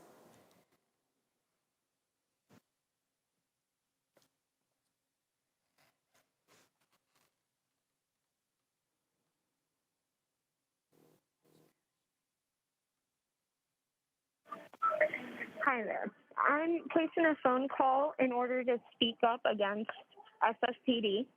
I want to let y'all know that like callers before me, I am very upset. I'm upset that y'all claim that you are there to be in response of these situations when I did not see a response, I saw a reaction. You are there to be training all this transparency, these fancy words that you want to use around, but I don't see it happening. What I see is a bunch of people that were scared of, like other people said, one of the smallest knives I've seen. You ask, where's the shield, where is Mace? Where was that prior to shooting this man and leaving him in the streets? I didn't see any of that. What I saw was a senseless murder. What I heard was somebody that was really going through it, and I wonder why, because this violent system has put us through hell. So we are responding. If you want to fix things, why don't you start by actually being responsive? Because what I saw was not a response. That is a reaction. You knew that he had a knife. You were aware of these things. It's not like you went blindly into the scene. You had plenty of time to come up with a plan on how to de-escalate the situation. Y'all actively made the decision to kill this man. Here I am pleading you, begging you to really do your job. If you really want to de-escalate, we don't need you. We need mental health resources. We need people that are actually equipped and care and have compassion to keep us safe here in this city. You have proven to us you are not doing that.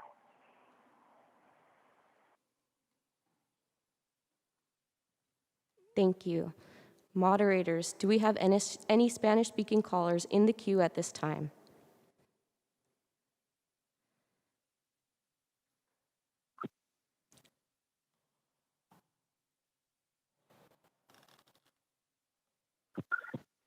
Hi.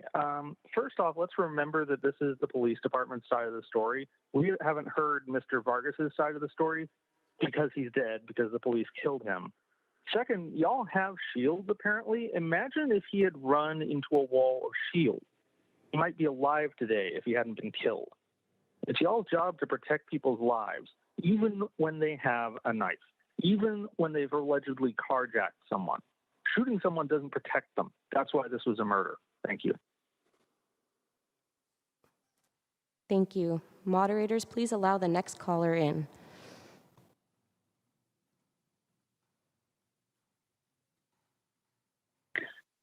Hi, I just want to say, only in America can you call in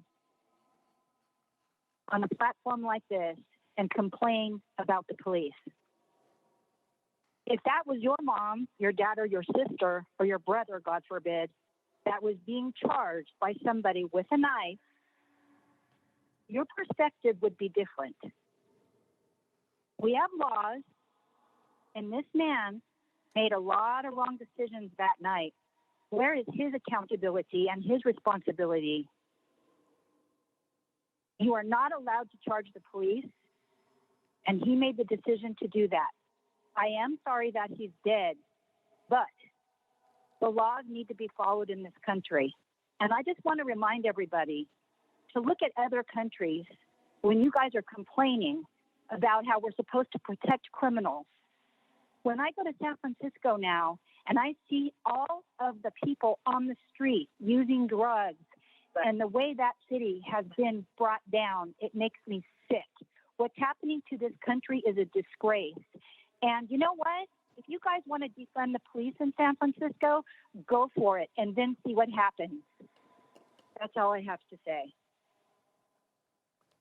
Thank you. Moderator, please allow the next speaker in.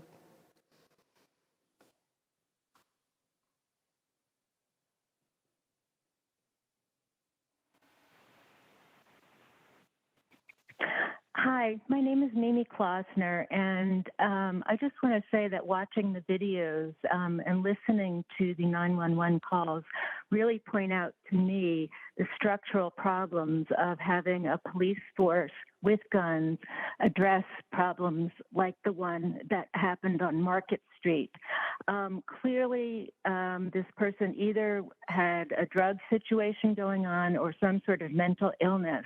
And I think there were numerous hints to 911 that this was not just some, criminal type person.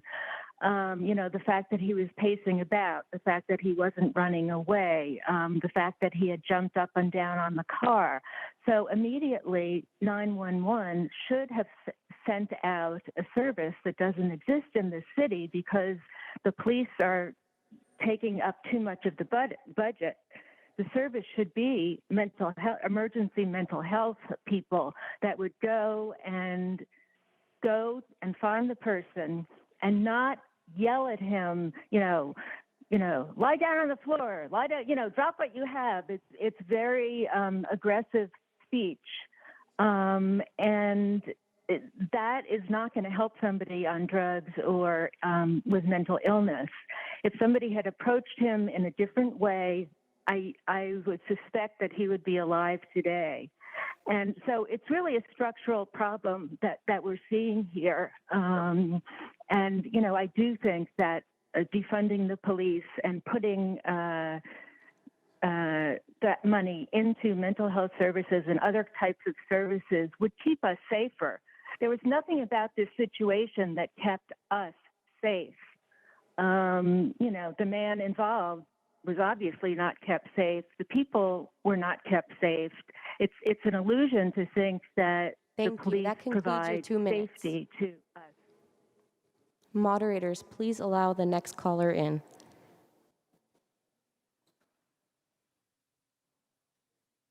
Hello.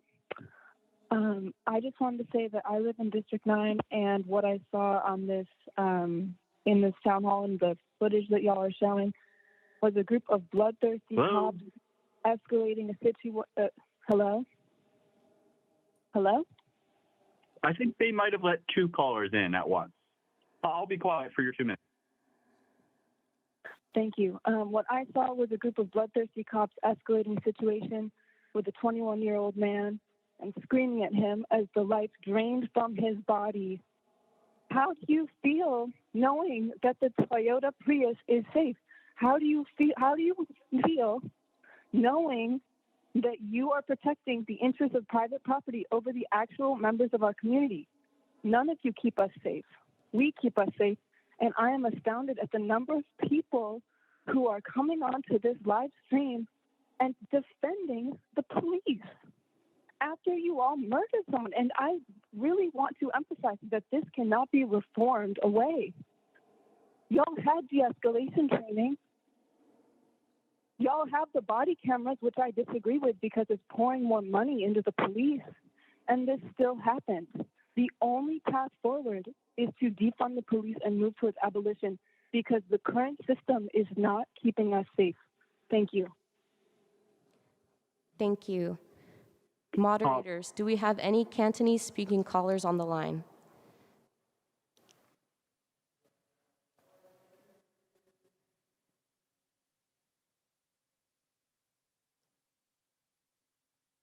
Moderators, please allow the next public comment in.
Hello? Hello, your 2 minutes begins now. Thank you. I am not a resident of District 11. However, I am a resident of the city of San Francisco for 55 years now. And the loss of life is very hard for anyone. And my heart goes out to those families. However, having been a victim myself, it is imperative that we do have law enforcement in place. And I've seen the video, and it is not an alleged carjacking. It was a carjacking in the making. I just want to put out that I'm in great appreciation for the officers who not only thwarted any loss of life that could have happened, but I hope that we can have a better relationship with the community. And just remember that if it happens to you, you'd also be asking for assistance. Thank you. Thank you. Moderators, please allow the next public comment in.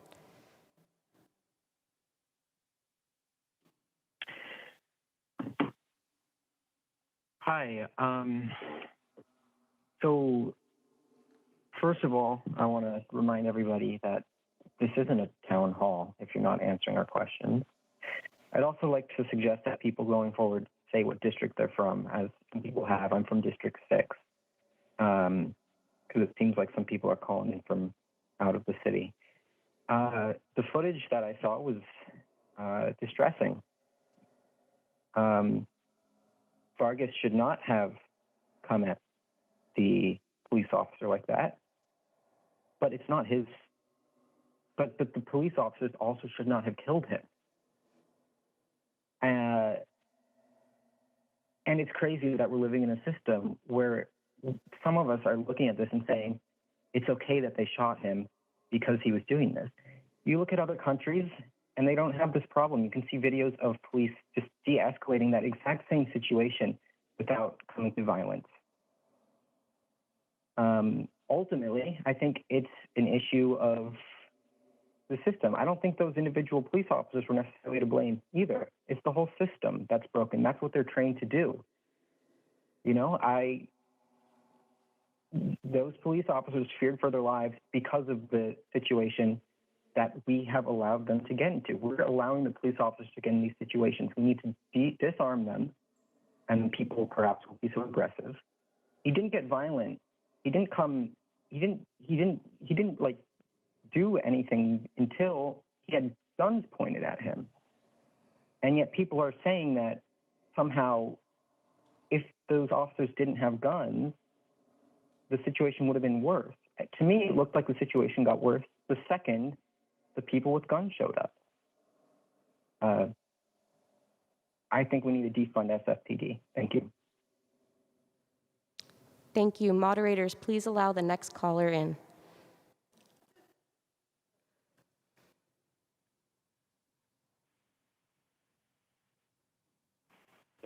Hi, live and work in District 9 of San Francisco. I just want to say that being in possession of a knife is not punishable by death. Carjacking is not punishable by death. Mr. Vargas was murdered by Kyle Roach and Nicholas Delgado. He should still be alive. And it has been pointed out before me, using de-escalation instead of aggressively responding, Mr. Vargas could be alive today. Defund the police. The system is broken, and we need reform yesterday. Lives are on the line. Thank you. Moderators, please allow the next caller.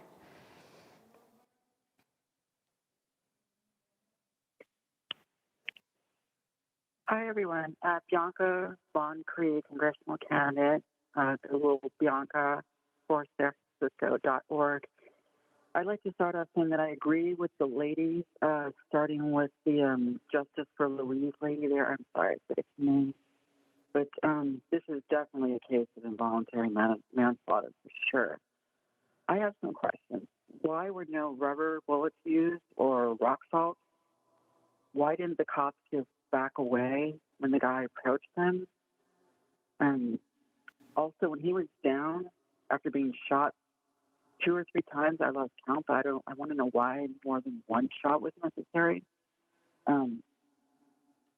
That he might have lost consciousness, or he might have had nerve damage and not been able to move part of his body. So one thing I would like the SFPD to commit to right now today is psychological condition training. When you look at a subject, anybody that you're going to intend to shoot or do any kind of harm to, you picture somebody's face there that you love, your mother, your sister, your brother, your best friend, your wife, whoever, and say, would I still do that if they were perpetrating what I think they're perpetrating? If the answer is no, then you're not doing the right thing. Also, I am in favor of implementing the Bobby system here in the United States. It's what's used in England, and basically your garden variety cops walk around and they don't have guns. They just have those nightsticks. They call them Bobby sticks.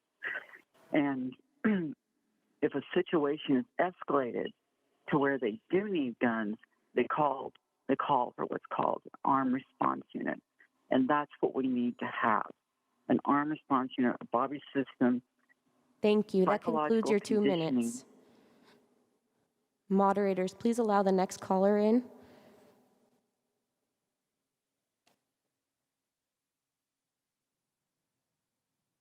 Hi. I just want to say thank you to San Francisco Police Department for protecting us every day. And I want to say it's all about defending the police, not defunding them or abolishing SFPD. I want to see all you little bitch-ass people right now saying that we need to de-escalate.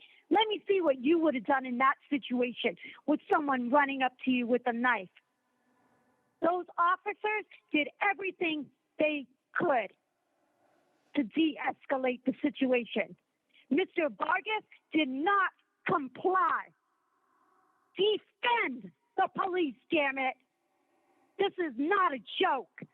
Let me see them be abolished. Where are you going to go? Let me see you cry. Cry for help. Defend the police. Thank you. Moderators, please allow the next caller in. Hello. Hello. Hi. I would like to just say that hearing these comments by these people saying that the police officers murdered this man is appalling. Why are violent people not taking responsibility for their violent actions? You say he didn't do anything and it escalated once guns showed up? Oh, I saw a windshield completely cracked in. I saw a woman ripped out of her car with a knife held up to her throat. And you have the audacity to say that this person didn't do anything? Come on. You sit on the phone, you hide in your houses, and you act like the police are the problem. The police help defend us. They are here to keep us safe. And they were protecting their lives. If he didn't want to do, the outcome is so shameful, then don't do fucking violent crime. Don't do criminal shit, and you won't be put in this situation. Let's really look at this. Mental health, are you really going to ask if someone's okay if they're running at you with a knife? Common sense people here. It's really disgusting to hear people say that the SFPD is at fault here when you have someone rushing at you with a knife, a fucking blade, and you want to sit there and say that this man maybe doesn't have a family to go home to, and that we're supposed to stop and talk about feelings? Let me see someone rush at you with a knife, and then let's sit down and do kumbaya and talk about our feelings. How about that? No, but see, nobody's from SF and a real native like we are, and we know what our streets are like. So if you really want to talk about it, then let's see some natives step up instead of people outside of the city who don't even really know what our streets are like. Why are they using a gun? Well, maybe because they can't use a taser, because, let's see, they had to get rid of that, right? So you want to talk about how the SFPD is in the wrong? You talk about that young man. That concludes and your how 2 he minutes. thought it Thank was you. Moderators, please allow the next caller in.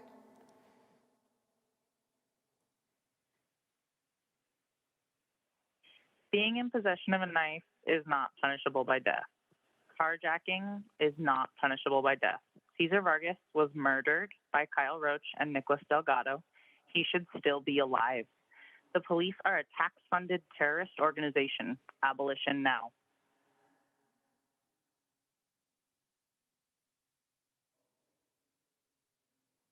Moderators, please allow the next caller in.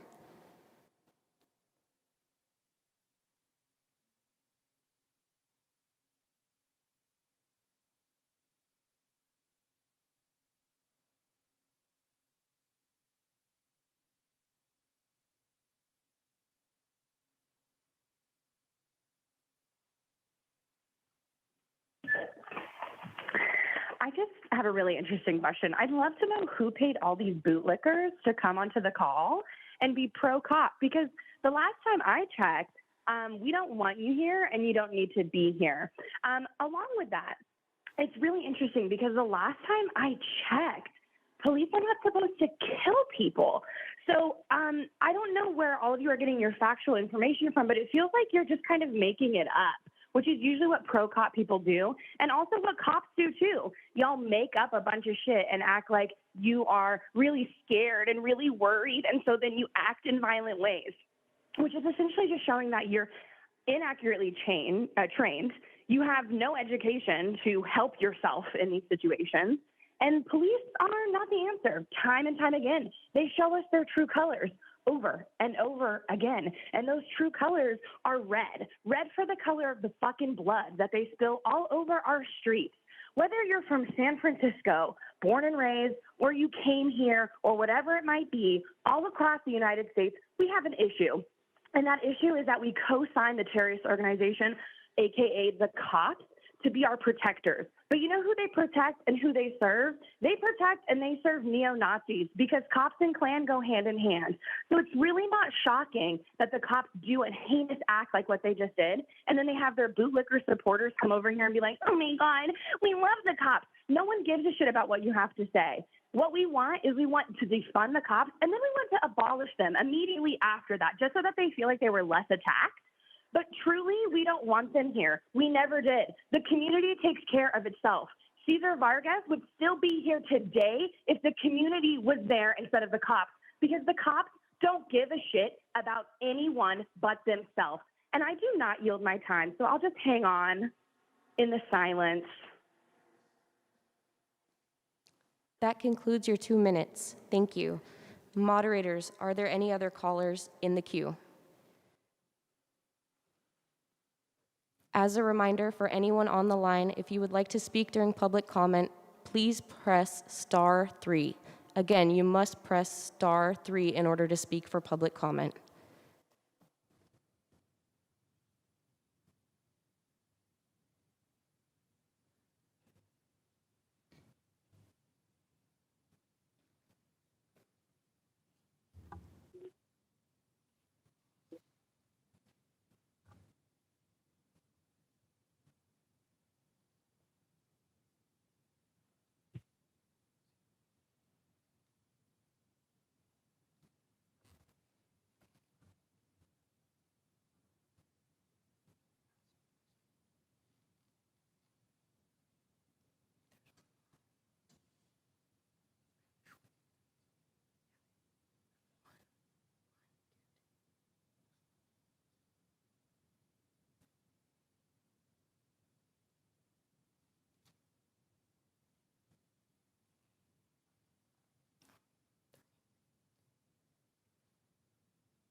At this time, it appears there are no more callers in the public comment queue. Okay. We'd like to thank everybody that tuned in tonight, and we also would like to thank all of the callers for their public comment. We do take your comments to heart. We're a department that's always striving to improve and get better, and I'm sure, like in every incident, we will learn lessons from this one. And again, our sympathies and our condolences, our deepest condolences to Mr. Vargas, his family, and his friends. And we want to thank you and have a good evening.